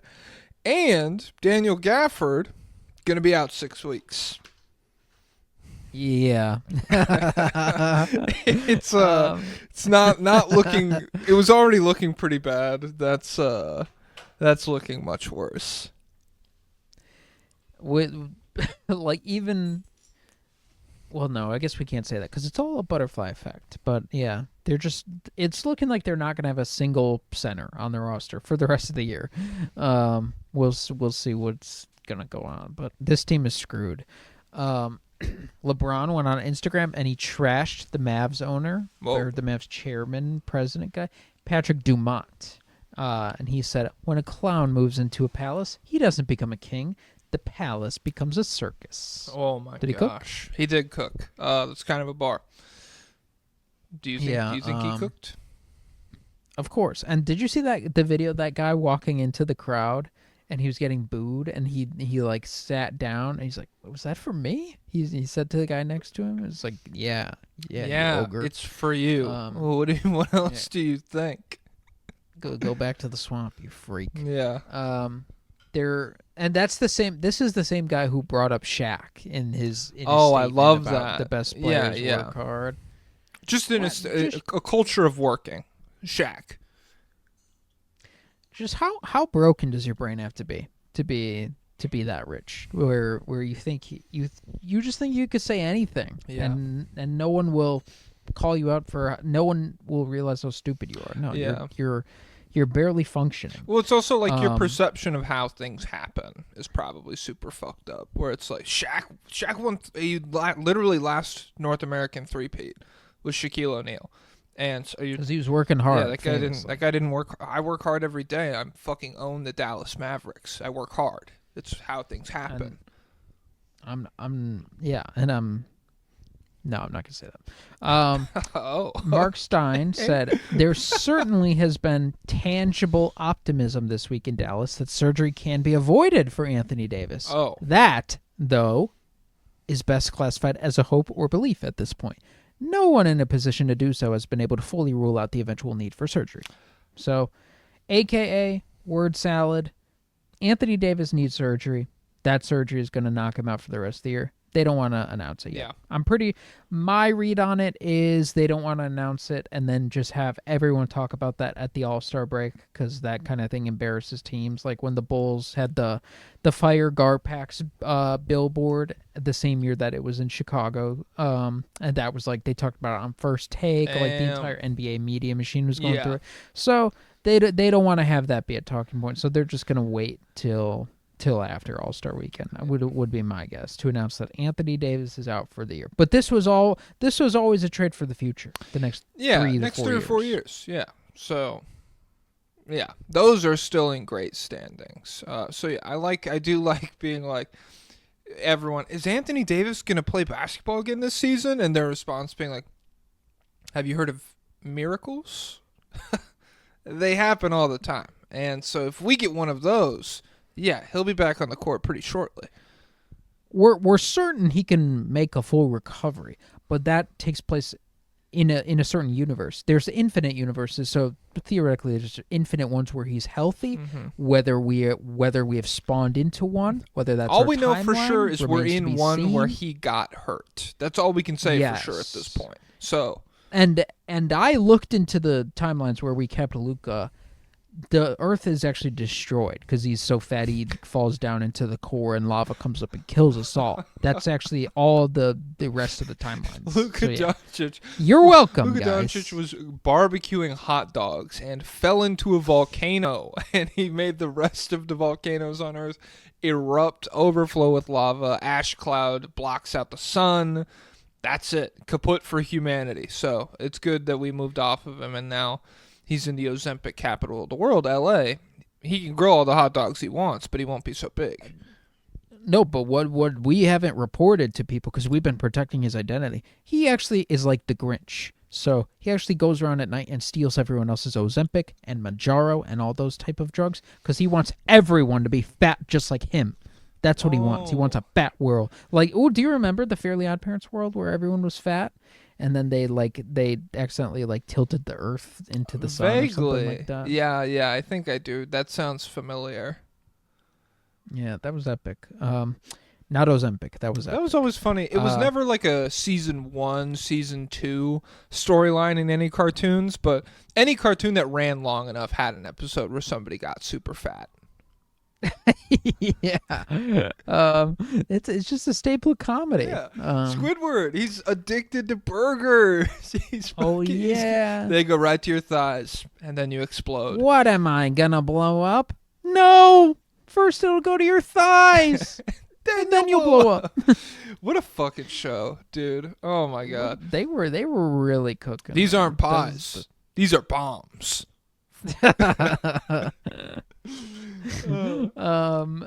But Jason Kidd spoke on Kyrie Irving's workload for the Dallas Mavericks without Luka. He said, everybody will get more shots just because the player that we traded, he was involved in everything. So he said everybody will get more shots just because. Will they be easier? The player that we traded, he was involved in everything. So we're at the point where can't say his name anymore. I mean, yeah. Well, we were all the player that we the traded. player that we traded, fucking Maxi Kleber. The morning after the trade, Nico's in the press conference. Maxi was a good dude, man. I mean, for years he just showed up and put in the work, and it's hard to see him go. And then pretty much like every other thing has been like, oh, and that other guy too. He's fine. Nah, That big fella that left. the Yeti. Yeah. The You know that call- portly call guy tails. that would wander around here? Yeah. He was nice. He had some funny jokes. Yeah. Time add a 0. That's his weight to his jersey number. Nearly, Yeah, okay. I've got nothing on this. We on have- this we have- tragic I watched Slightly Biased's doc. It was for good. His movie on YouTube. It was good. Holy shit. Shut the fuck up. Where could the emergency be, people? Jeez. DC. I guess. It's Biden. He's down. Biden down. Biden down. Blakeup says hello. Oh, I watched. Oh no, never mind. I mean, Well, I'll just say I was watching a show where the president got killed, and the Secret Service like code word to like keep it secret. They're like, Christian Laettner. Christian Laettner. yo, okay. Blakeup says, excuse me. Okay, how did he type that I out? don't know. Hello, Mr. Joestar and world famous Pablo Escobar. Have we considered that Nico is just a really bad poker player and bet his best player on the game? Could make sense why MJ was such a bad GM. Blakeup. This one killed me because he commented this. I have email stuff on. Well, I have YouTube comment notifications on, and I have our Patreon email stuff on. So he commented this on YouTube, and then he immediately signed up for Patreon, and then he immediately commented. That's how you should do it, fellas. Thank you. He immediately commented it on Patreon too. Oh man, that fucking killed me. Yeah. I'm sure. I mean, I bet he is bad at poker in the sense that that's an activity that requires. Well, like he's probably good at poker for 3 or 4 hands, but if you play 10 hands, then he dies. Well, this is another SpongeBob episode. Nico walks into the facility and meets up with Luca. He's like, "I lost the poker game. Oh, what did you lose? Oh no, did we lose Maxie? Did we lose Najee? Did we lose attendance? No, I lost you." Do you remember that? What is that? Is that from the Flying Dutchman loses, or where did SpongeBob get He goes sent to the there? chum bucket. Oh, He goes to the chum bucket, and that's when they sing to this each other. grill is not I out. would Yeah. trade it all Yeah. away Okay. if you'd come back to stay. The Mavericks aren't the same without you. It's just some fat. It's just greasy basketball. No, that'd be awesome if Nico was like, our guys can't even dribble the ball. He's getting grease all over it. That's why Clay's not had slumps. He had to get used to the grease on the ball from his friggin' Cheeto dust all over it. All right. Josh Lerman says, as much as I hate this snake organization, I can't supporting these guys. So I assume he means can't help but supporting these guys. So much heart, so much fight. Max Christie better than Luca? ? Literally, kind of. Support the players. Don't support the team. Okay. Don't buy tickets. Don't watch through legal means. Don't put any money into their pockets. Back the boys in blue. Not those ones, but the Mavericks. But, yeah, not Nico. Back the police. Is that what, Oh, okay. is that what you mean? No, no. Because, hey, guys, if you needed any more evidence that the police are evil because they defend capital and not people, why are they defending Nico? They're Mavs fans, too. They live in Dallas, too. I mean, you want to talk about class traitors. Class traitors. They should be arresting Nico. He should be in Guantanamo. Yeah. It's one thing to just brutalize strike workers or something, or like all of these, it's one thing to terrorize marginalized communities, but to see Luka Doncic get traded and to be like, no, we have to protect this guy. That's our job. That's just, how do you not recognize something is corrupt in the system at that point? Oh. Oh, by the way, I did end up watching that Wayne Gretzky 30 for 30. Mm-hmm. And I did it by I already have the Hulu Disney bundle. I changed it, and then immediately changed it back. So basically $5 for 1 month of ESPN Plus. Still a scam. Okay. And honestly, it wasn't that good. It was pretty short. It was like 50 minutes. But that trade is worse, I think, because Wayne Gretzky. Guess how old he was? 27. He was 27 going into 28. They're coming off a ring. He's literally the GOAT in his prime. Mm-hmm. And they traded him for money. Damn. And I guess they got a few guys, and I think some of the guys might end up being good, but it's literally trading Jordan, trading Messi, trading whatever when they're 28, and they want to stay. You just have to pay them what they're worth. And yeah, of course he cried poor. I've got this all-star team in Edmonton. Hey, I'm just a little old Canadian billionaire. I'm not like the normal United States billionaire. No, you're a loser. Sell the team before you sell Gretzky, you moron. Max Christie with the Mavs, 17 points, 5 rebounds, 3.5 assists on 45% shooting from 3, over just under 6 attempts a game, with a true shooting percentage of 63%. He's been pretty sick so far. He's been pretty dope, pretty good player. I don't know. Does he play defense? To be honest, I haven't really locked in on that side of the basketball. He does. He's pretty good. But if he ever slips, get him out of here, because that's what this team is about. I never slip. I never fall. A lot of hoes give me their number, but I never call. I saw that in the edit of Abbott Elementary. What song is that? It's Throw Some D's on it, I believe. Throw some D's on that bitch. Familiar. Jacob Wills says, I divorced the Mavs, not sure whether to go on the path of most antagonism by rooting for the Spurs or just being a generic NBA fan. What would you two do in this situation? I think in this situation, you kind of are adrift until something emotionally grabs hold of you. Really, like you could say you're a Spurs fan or whatever, and maybe you could like graft yourself on to the Wemby era, but really, like, yeah, you're not gonna like feel the highs and lows of being a fan if you're just doing something to do something rather than doing it because that's what you like actually feel. So, yeah, I don't know. I'm sure like watching Spurs games, it's not a bad team to become a fan of, definitely, but yeah, you gotta feel for whatever you're watching. It's an emotional based activity. You're probably going to become a player fan instead of a team fan. But you know what? Good news. We're probably going to get expansion teams in the next couple of years. So maybe you could pick one of those. Get in on the ground floor. But other than that, I don't know how deep the rivalry runs with the other Texas teams. Because like I'm a White Sox fan. I would never root for the disgusting, horrible Cubs. What about Bill Murray? He's so cute. He's a bad guy. Oh, what did he do? Why, but he did something bad. I forget. Okay. But also, he's never been funny to me. He sucks. That's okay. It's a bit much. Scarlett Johansson was like 13 in that movie, right? Lost in Translation? Yep.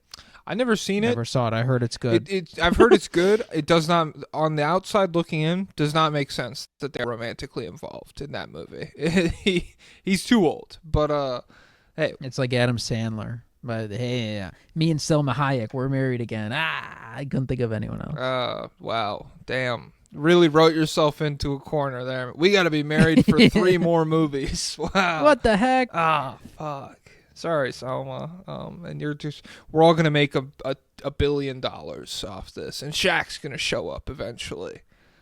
You know, Selma Hayek is a person I thought was fake.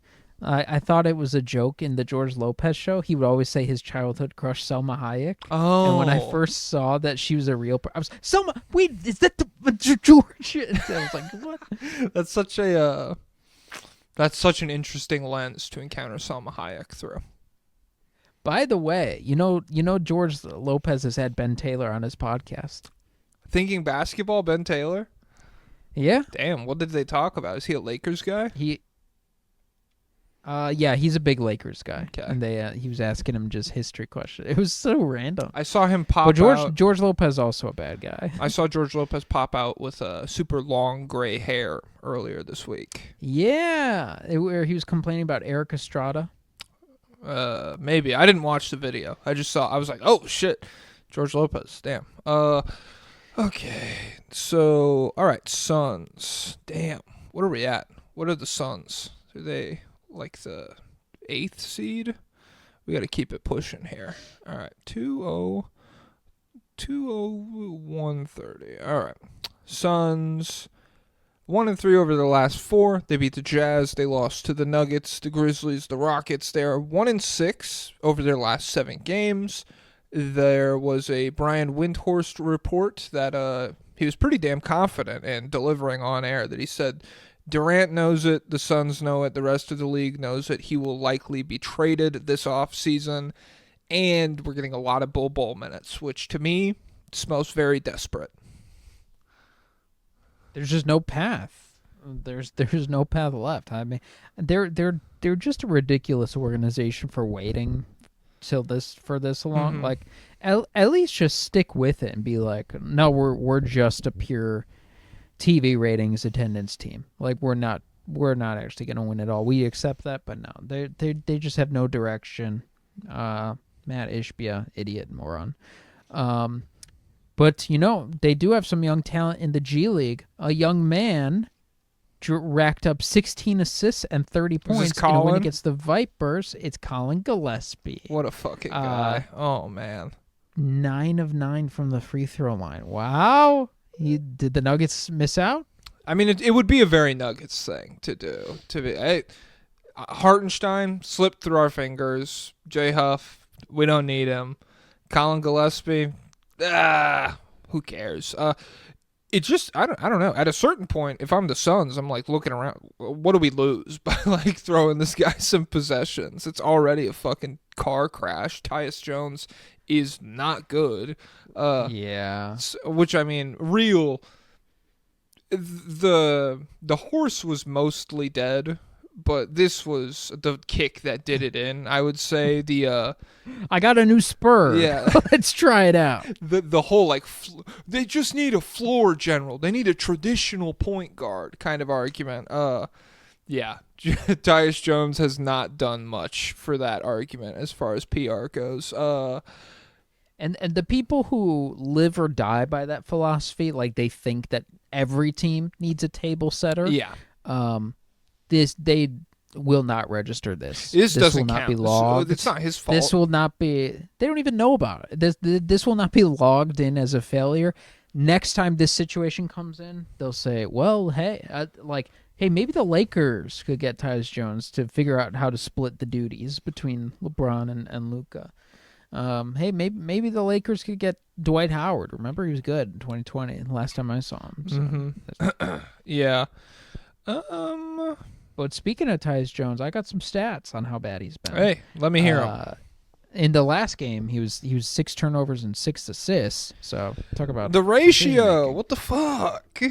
Dude, the ratio's off. You actually got to go home.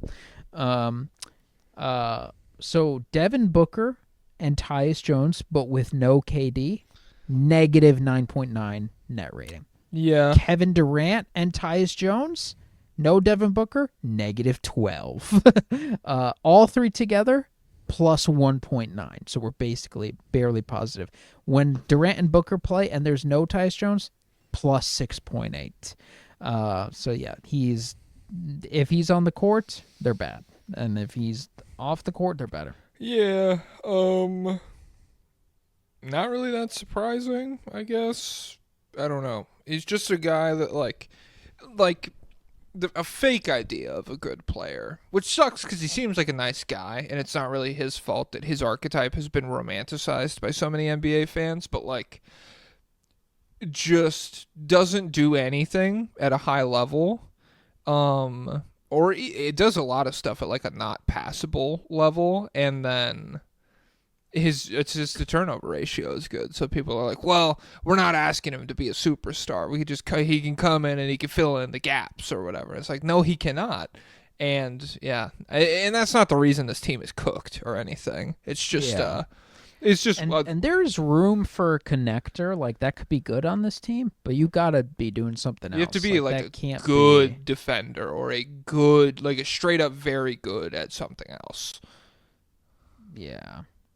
You probably gotta be big. Yeah, yeah, yeah. I can't believe the missing piece wasn't a 6'2" guard. That's so surprising. Okay, we have Dula Lipa saying, "Why does everyone keep sympathizing with Durant? He's practically drawn his career out point by point, electing where he wants to go and when, and then for how long. Phoenix is bad. Beal's contract is awful, but he's the first domino to fall that caused all of that. He didn't act alone, but he goaded Ishbia's moves. He hath made his bed. Lie in it." How you feel about that? Shakespearean at the end. I'm okay with that take. I don't know. Do we think he forced the Beal trade? Like, do we think because like some trades LeBron definitely forced Westbrook trade, yes. But do we think like Durant was like go get Beal? No, I don't know. So to me on the outside, it's made perfect sense that they make the Durant trade, they come up short in the postseason, and then new owner, very active, wants things to happen, wants to be responsible for doing things, goes and makes the Beal trade.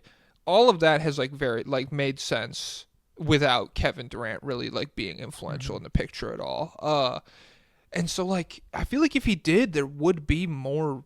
We would have gotten like some inkling about something behind the scenes about him like applying pressure or being super happy that the Beal rumors are going on, or like even some comments in the media, I guess. Although it's not like he has the LeBron track. Like Kevin Durant's never been a guy who's gone to the media and been like, "Hey, it'd be sick if we had another guy who could play defense and shoot threes here" or anything. That's not this like really what Kevin Durant does. So yeah, I don't blame him for the Beal trade, and so subsequently I don't really blame him for Phoenix being this bad, because not only is he still playing incredibly well, but that Beal trade, like the KD domino to me, very separate from the rest of this. KD coming here did not mean this team was gonna be bad at some point, like, or that they were a cascading series of moves away from being dog shit. It's just everything after that. The Beal trade is the real first domino to me. Yeah, I don't blame him for the construction of this Suns team, but I do. It's definitely valid to be like, this guy has control over his destiny. He's had control over his destiny for his entire career, so I don't feel bad that he's not winning. Because, I mean, even at this trade deadline alone, he could have forced a move to Houston. Or wait, did they say they weren't interested first, or did he say he wasn't interested I first? believe so. Most of the reports I remember were stuff like Kevin Durant not interested in being traded, but I don't know. I don't remember anything concrete enough to stick out in my mind as like this is what happened. Yeah, but Houston aside, definitely turned down a Warriors move. Probably could have, like, if with enough time, could have gotten to the Grizzlies or somewhere. Well, maybe, I don't know. Yeah. No, yeah, probably the Grizzlies if he wanted to. So he turned down winning. Then the Nets teams, like, there was a lot of stuff. He was not the issue there, but I mean, he like defended Kyrie 100% and stuff like that. And he was a part of getting Jarrett Allen out of there for DeAndre Jordan. And he's, that team is, he left Golden State on his own accord. He left OKC on his own accord. He's left a lot of incredibly talented teams. So if you have no sympathy for Kevin Durant, fully understand it. But I do. I don't know if I necessarily have sympathy. I just want a good roster around him because he's still so good. I want to see him be able to have a chance at competing in the playoffs. But yeah, as far as like feeling bad for him, I don't know. Yeah, I think this is a good exercise in how many people care about accountability versus how many people want to see a good player have a shot at playing important basketball. Oh, it's Yeah. mostly the second group. And again, I'm on board with you. Yeah. I feel like you do. Like, where if you have super strong feelings about that, okay, whatever. But like, like there are, I don't know, the tiers of like bad shit that NBA players have done or said or believe. I don't know, being a star that like asks out a lot and moves around. It just like it's not that high up on my like tier list of like, I don't know, moral. My tier list. Yeah, my tier, I guess. Yeah. So yeah, I don't have like, I'm not sympathizing with Durant. I do just feel like it's annoying to see one of the best players on the planet be fucking loaded with this like, and one of the best players that we've ever seen at that age either, who we know like there's not that many years of this guy left, and he is like a once in a lifetime kind of talent where you like a guy that size who can move and shoot like that. So yeah, I don't like that. All right, let's keep it pushing. Let's go Kings. Wait, one last thing All right. about the Suns that I forgot to mention. They asked Steve Kerr, because remember he was the GM of the Suns. They were talking about the death threats.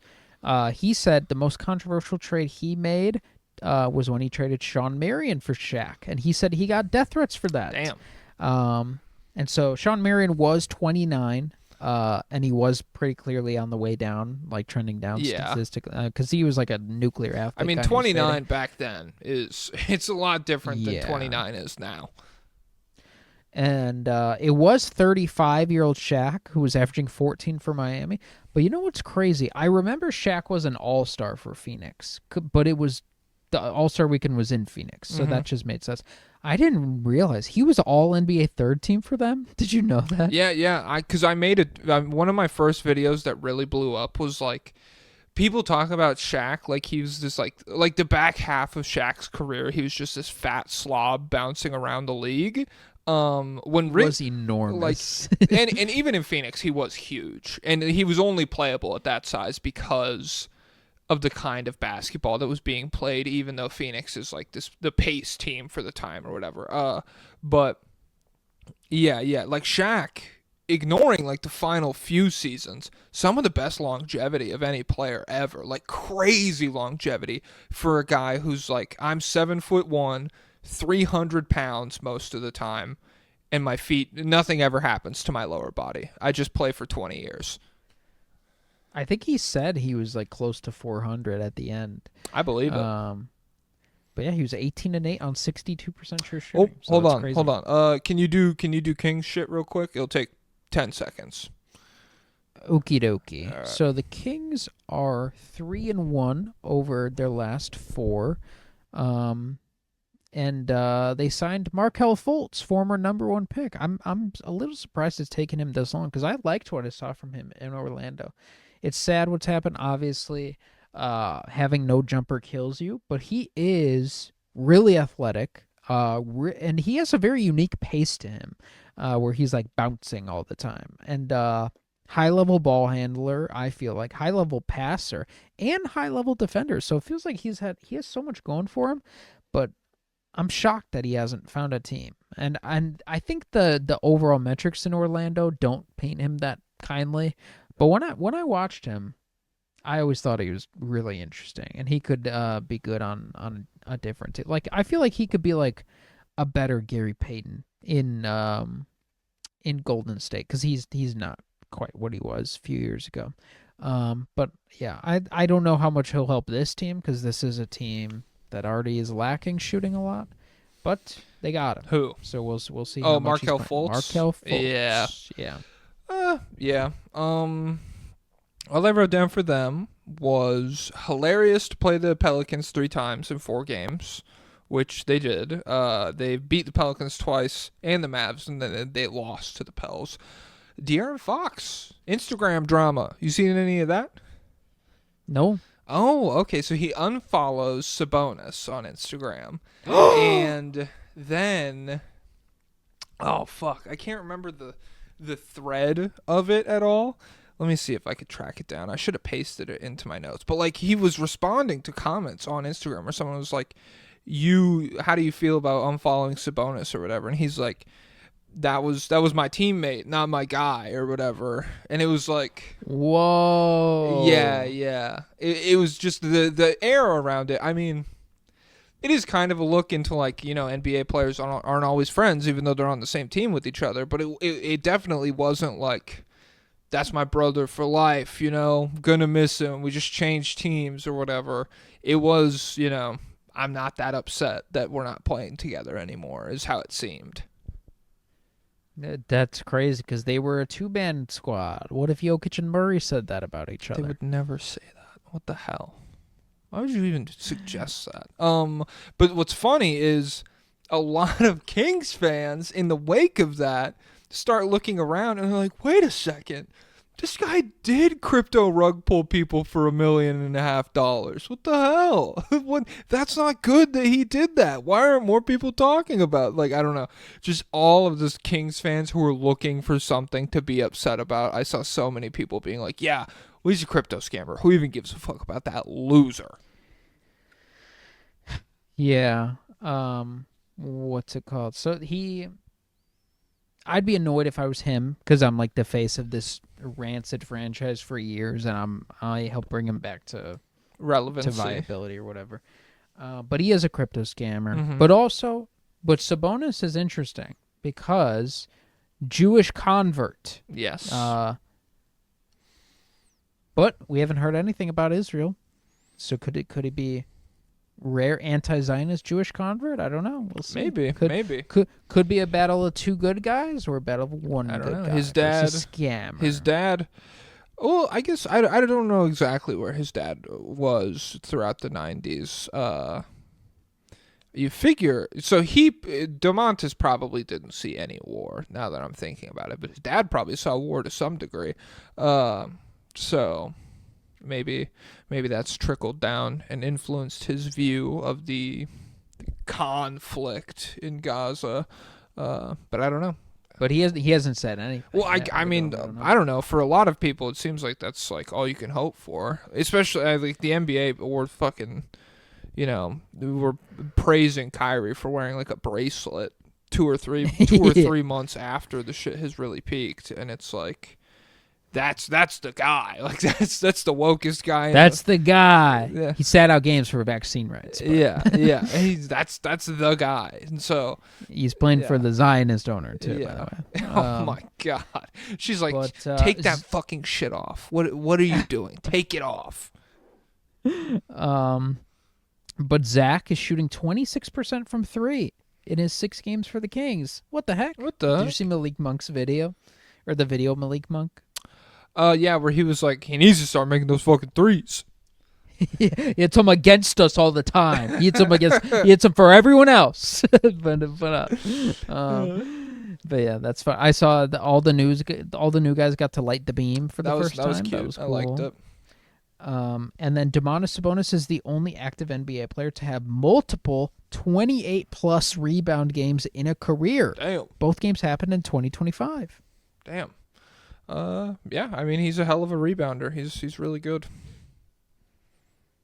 Not that, I mean, rebounding doesn't matter in the playoffs, so he's probably still going to be a loser there. If they even make it. Probably.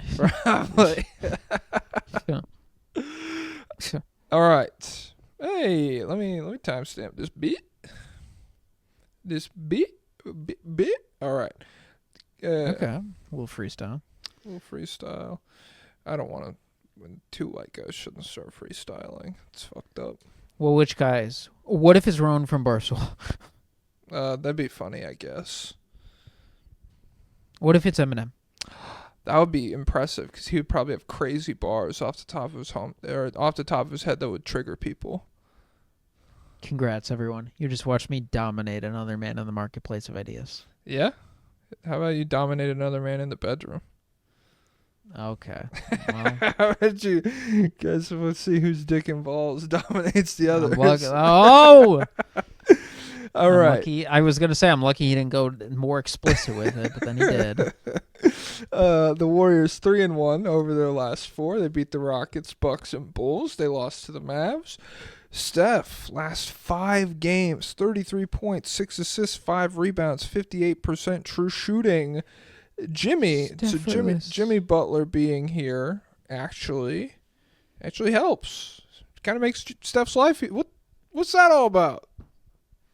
The partnership is looking quite productive so far. So in 4 games, Jimmy's at 21, 7 and 5 on 58% true shooting. He's getting 10 free throw attempts a game over these 4. Really, he's interesting because he's a type of wing we haven't seen Steph have ever. I feel like because his combo of scoring and feel, like, obviously on another level from Wiggins and Kuminga. Like not the highest feel players in the world and not the most capable on-ball scorers. Kevin Durant, obviously a better scorer, but in terms of passing, feel, and cutting and stuff like that, not quite the same guy. Jimmy's like Iguodala if he was a more capable self-creator. But it's working out really well. The great Joe Vire, he wrote a cool article about the inverted screening that Steph and Jimmy are going to do. It's starting to ramp up. They only just start working it in more. There were videos of them doing it in shoot around, but there was this cool moment in the Rockets game where it's Jimmy at the top, Draymond in the corner, Steph at the basket. Steph is coming up to set the screen, and before he even sets the screen, Jimmy throws to Draymond in the corner, and then he cuts down. Steph runs around to get a handoff from Draymond, but 2 guys chase him. So now Jimmy's running wide open in the middle. This is like a radio play. Pick and roll. Oh my! Jimmy passes to the corner. Draymond back to him. 2 have stuck to Curry like glue. It was incredible, and. He's still not shooting threes. Yeah. But we know that doesn't happen to the playoffs. But he just brings so much. He can handle the ball as a point guard. He can post up. He can attack off the rolls. He does so much. I think it's going to be big time for them. Yeah. It's similar to the Luka thing in the sense that, like, Luka, there's no guarantee that if the Mavs kept Luka, he would start working out and, like, dieting or whatever, or like just taking his conditioning super seriously. But the move is what guarantees that. So, like, you will never have the opportunity to get like a locked in Luka. But if you trade him to the Lakers and you piss him off, then he's guaranteed to be locked in. It kind of feels like that with Jimmy, where he used to spend the regular seasons kind of like bullshitting or whatever in Miami. And I mean, obviously with the whole saga of his exit, there was no chance that he was going to be locked in or anything. But now that he's been moved and he's like, okay, people don't think I'm still Jimmy Butler. People think I'm fucking washed or I'm cooked. All right. They're getting the most productive, hardest working, craziest, toughest team in basketball 30 games out of me until the playoffs, and then hopefully they make the postseason. I think this would be a fun postseason team for sure. Wait, are the Suns in the playoffs right now? Yes, I believe so. I believe the Spurs are the 11 seed right now. Where's Phoenix? Oh no, Phoenix is behind them now. Oh. Okay, so Golden State is the 10 seed. So we can. I hope they jump Dallas at least. I think they could make a run for the 8th seed. Yeah. Let me look up remaining strength of schedule. NBA remaining sauce. I think it'll be an epic partnership. But Steph, we got an interesting quote. Competitive, Curry emphasized last week. I've seen different scenarios, like everyone talks about Kobe and his last years. From my vantage point, I'm comparing it to guys who only played for one franchise. Dirk, Tim, Kobe from our... You don't want to be in the situation the Lakers were in those last 3 years. I know he came off the Achilles, but it was like they were a lottery team, and it was more just how many points can Kobe score down the stretch of his career. Yeah. I don't want to be in that scenario. My whole thing is you have to be realistic. There's probably not a move or scenario where you're just going to walk into a season or playoff series as the perennial favorite. There's just a lot of talent around the league, but to be competitive and have a chance, that's what we want to see. That's what our fans want to see. Playing meaningful games, no matter how it ends, I think that's what we deserve, and I hope that's the reality I get to live in the last part of my career. That's the gas in the tank of why I personally want to only play for one franchise and have made that a goal, and why all my actions are kind of pointed towards that. So I don't know what to take away from that. Like, does he want to stay? Like, is that number one goal, or is being competitive number one goal? It seems so. I take away that being competitive is the goal there. Being competitive, 100% the priority. Staying with Golden State, 80, 88, 89, 90% the priority. Where it's like very close, and like if there was a super duper competitive situation somewhere else, like a serious title chance situation versus like, we could make a run. We could Western Conference Finals or something. I think he would take the latter to stay in Golden State. It's just I don't think he would spend his last remaining basketball on a team that's like winning, 15, 20 games. I don't think that's what he wants to do. And I don't know. To me, it kind of reads as like a thank you, God. Thank you, God, that you got me. Like, there's a good player here, finally. Because this has been like a very consistent thing for him this entire time, where he's like, I just want to be, please just let me be competitive. I'm one of the best players on the planet. Please send me some help. And they're like, yep, we're keeping Kuminga through the deadline. He's gonna be something in 6 years. He's really got some sense. We lost Clay. Hey, we got Chris Paul back though. So, wait, no, who'd they get back? Oh, Buddy Hield. Yeah, how could I forget? Yeah, we got you, Buddy Hield. That's pretty much Klay Thompson. And so, yeah, what are you mad about? So yeah, I'm glad. I like. Yeah, shocker. I like it when Steph's in a competitive situation. It's very much the same as the Kevin Durant thing, except Steph hasn't done all the stuff that Kevin Durant's done, where it's just like, I want to see the best players play in the biggest moments. I don't know, if I have to choose between like a Fred VanVleet second round series or a Steph Curry second round series, I know which one of those I would probably be more excited to tune into. No shade to the Rockets or anything. Oh, we have a request. Okay. The Michael Jordan of drunk driving. Hey, brothers. OG. Hey, brother. With the Warriors' 2 timelines coming to an end to focus on Steph's final years, which role players should the front office go after? I doubt they'd actually try to go for another star, but maybe some strong pieces could help them stay relevant for the coming years. My mind goes to someone like Dante DiVincenzo, or maybe some backup big. Hell, maybe they go for the big one and go after one Mr. Bryce Sensabaugh. Surely yours, the Michael Jordan of drunk driving. Or sincerely yours, sorry.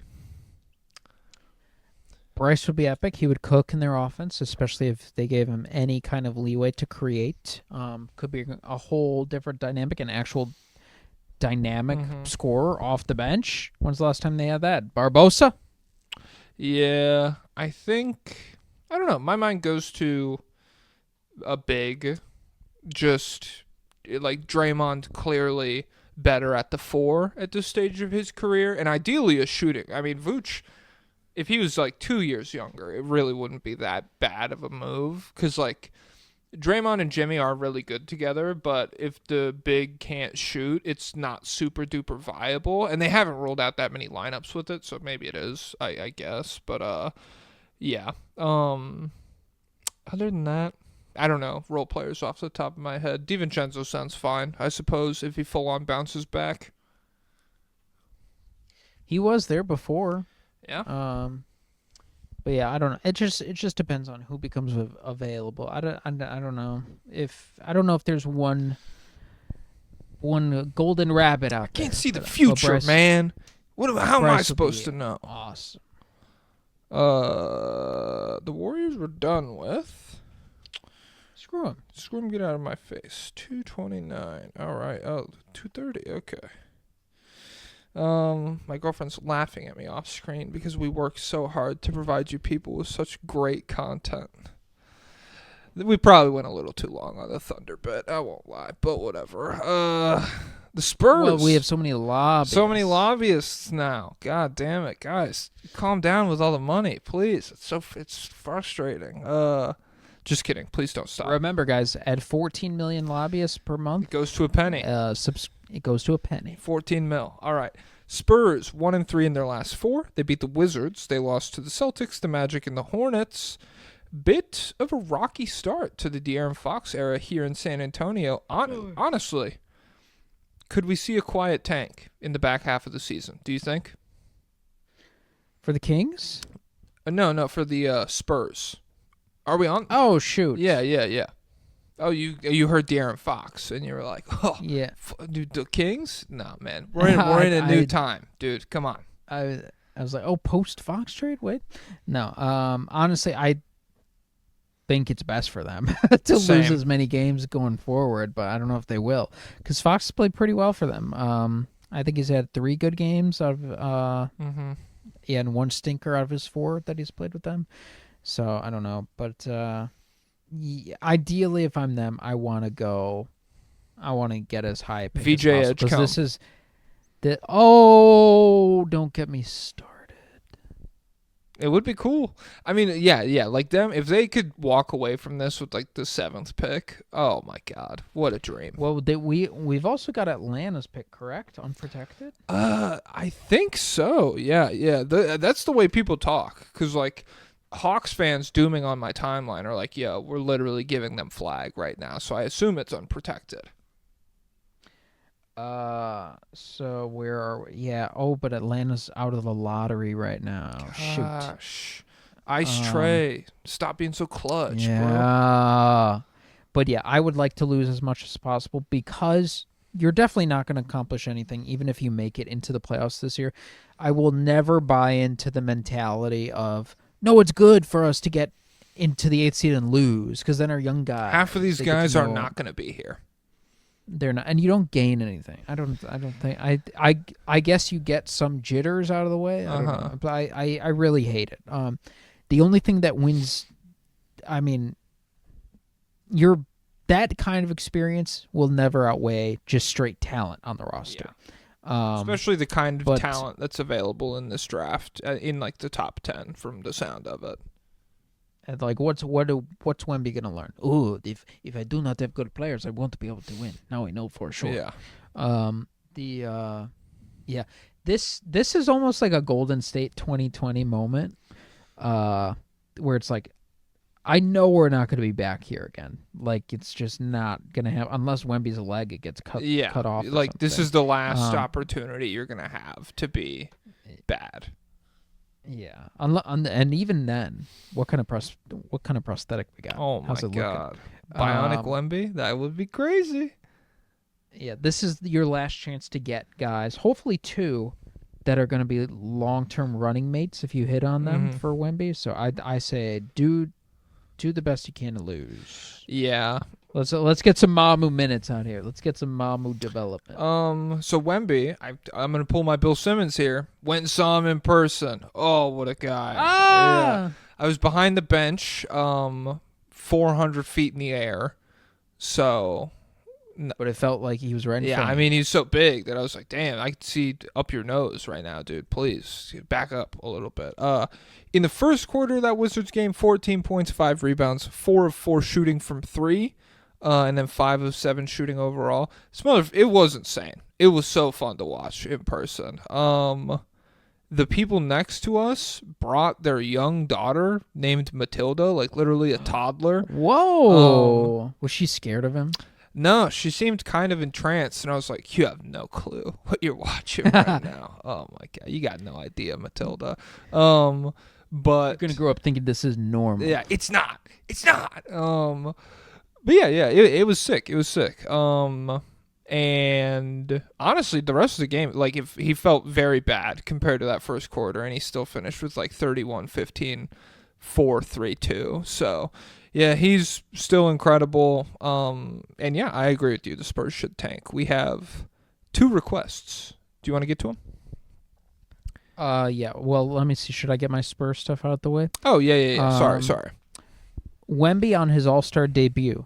I hope I can bring that contrast of a single guy who goes crazy, dives on the ball, hustles every Try play. hard. So, Try do we think he's going to hard. play? Remember, Giannis said, I'm going to be the try hard. I'm European. I'm different. I'm going to try hard. Do we think Wemby will actually try hard or he'll fall in line? I think Wemby will. Wemby's different. Come on, man. I hope so. And then Stefan Castle says, so far, his attempts to dunk on Wemby in practice have been unsuccessful. But he added, I'm going to try him again. We're going to be teammates for a while, so I'll eventually get him. Okay, whatever you say, pal. Hey, they could trade Luka, they could trade Castle. Anybody's touchable in this league. Matthew Boyd said Spurs and Wemby fan here, parentheses, I actually put Stephon Castle because I thought all the Spurs fans would do that, but his lack of love at the census reminded me that I shed tears when we won the lottery.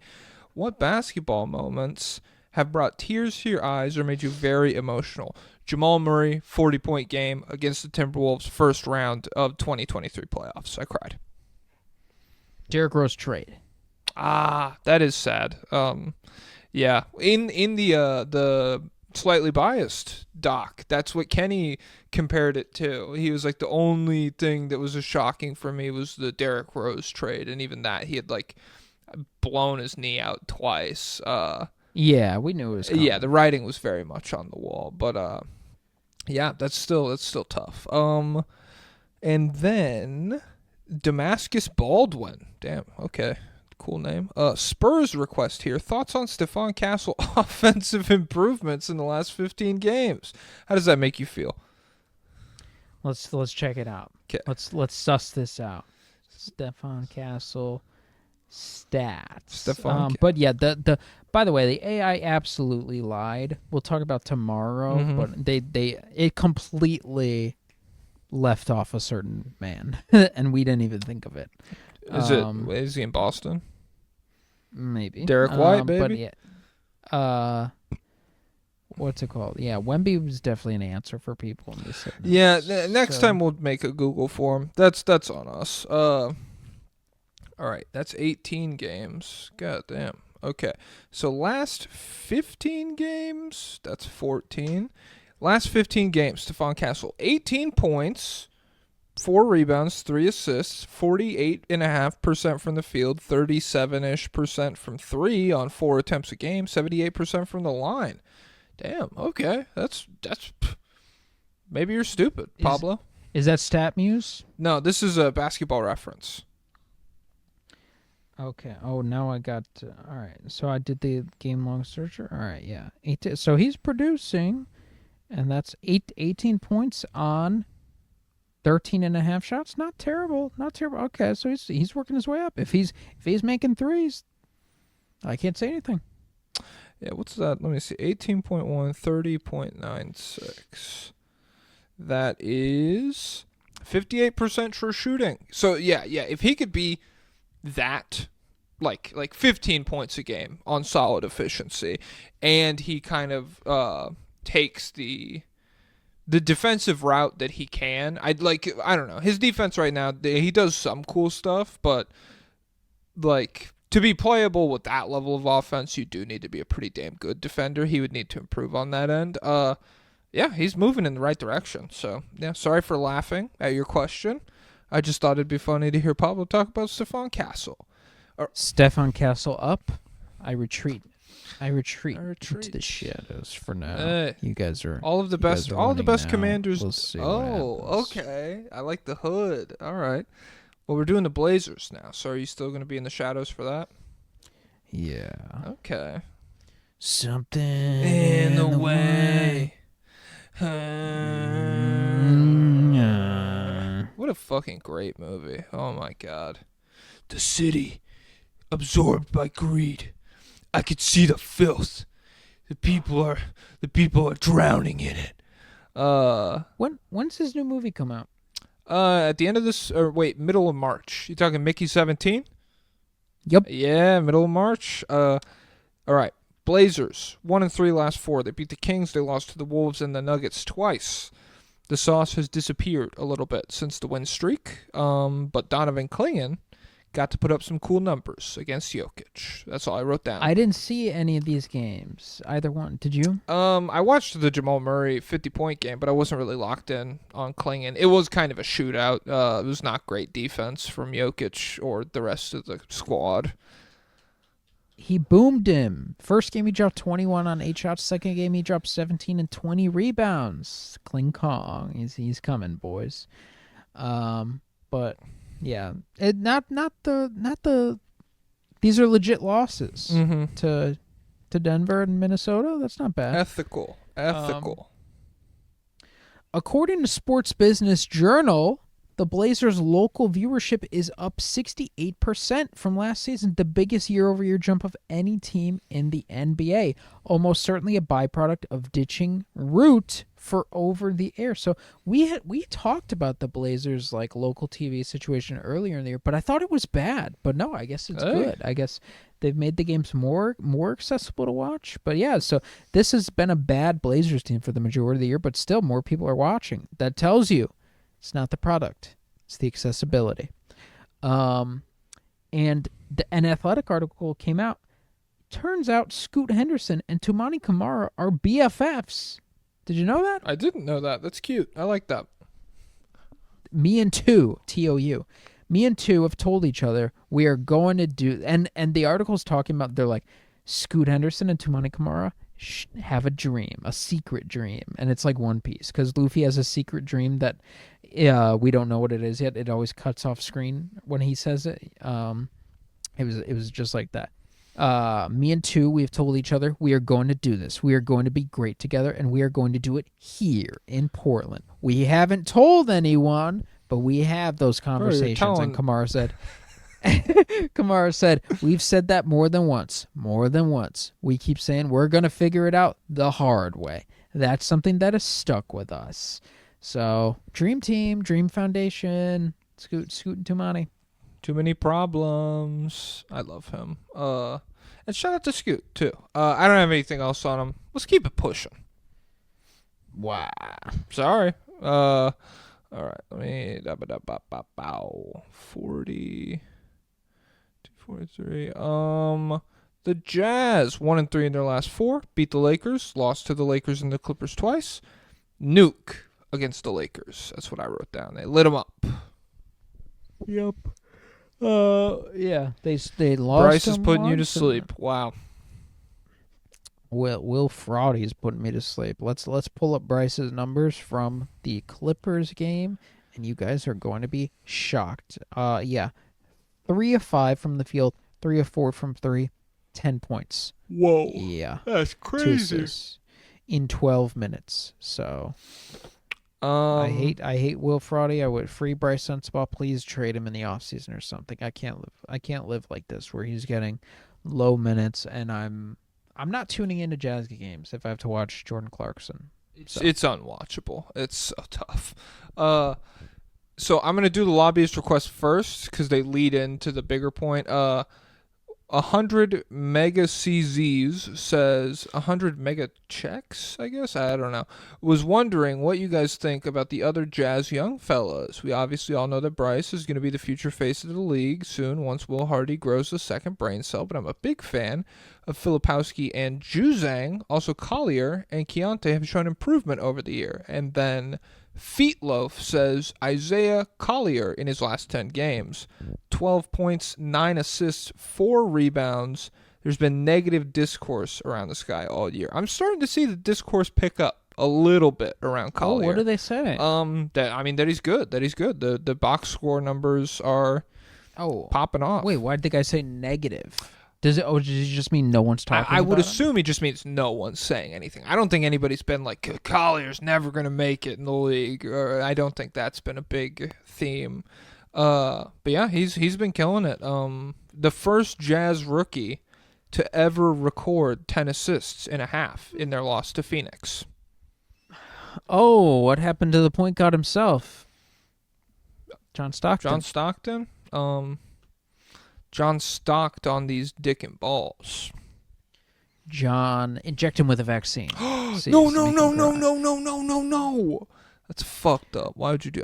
Come on, dude. Collier's cool. Pretty easy blueprint for him to see how he'll be good if he is good. I was pretty high on him in the draft. Power guard who can get downhill and good passer can kick out of that.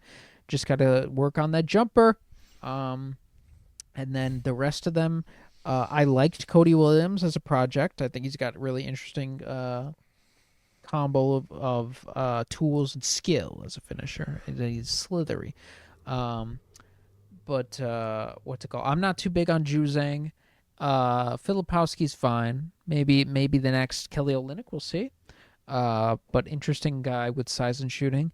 And Keontae George, unlimited green light. So hopefully the fact that he's allowed to take so many shots, which with so little recourse when he misses them relative to the rest of the roster, hopefully that leads to something. I think his best basketball is in a role where he's not taking that many shots, where he's moving off the ball and he's a shooter type guy. Yeah. But sounds right kinda now, stupid. right now he's just the king of the Utah Jazz, so he gets to do what he wants. And hopefully Jordan Clarkson gets on a different team. Maybe can we get Clarkson in Milwaukee? Oh my with god. Kuzma? What a Come on. disaster. Let's get a team full of real hoopers. Come on. All right. I don't have anything else on the Jazz, and that's all the requests. Screw 'em. Screw 'em. Get them out of my face. Timestamp it. All right. The Pelicans. Here we are at the bottom of the West. 1-3 in their last 4. They beat the Kings. They lost to the Kings twice and to the Thunder. Healthy Zion Williamson. How does he make you feel? Oh, I'm feeling nicey with Zion Williamson. You know, John Gruden. John Gruden? John Gruden. No. Spider 2Y banana, man. Come on. Yves Missi hyperextended his knee. He will miss time. But we're talking Zion. Yeah. So Zion has been turning it up lately. He's had at least 9 free throws in 4 straight games. Oh my He God. dropped 40 against the Kings. He was smashing Domantas Sabonis, one of the strongest men in the league. He smashed that guy. He smashed him. So, what a monster. Last 8 games, 28.6 rebounds, 5 assists. How many wins do you think the Pelicans had? Last how many games? 8. 1? Wrong. They lost all 8 games. He didn't play when they beat the Kings last night. He wasn't playing, dummy. Wait. When did? Oh, they played the Kings twice. Yeah, they played the Kings 3 times. Oh, okay. Yeah. Yeah. So they were on a 10-game losing streak that they snapped against the Kings. Trey Murphy, friend of the program. God, what a guy. 18 points, 11 assists, 9 rebounds, 1 rebound off his first career triple-double. He was plus 10. And so at that point, the efficiency really doesn't matter. Well, what was it, though? What was what? The efficiency. Well, I don't know if okay. it just doesn't matter. No, he had 18 points, 11 assists, 9 rebounds, and he was a plus 10. Oh, how many shots, though, did he take? Oh, I Get those mean, 18 points. I don't know. So, like a 46% field goal percentage? Yeah. Cut that in half. Could be cool. Oh.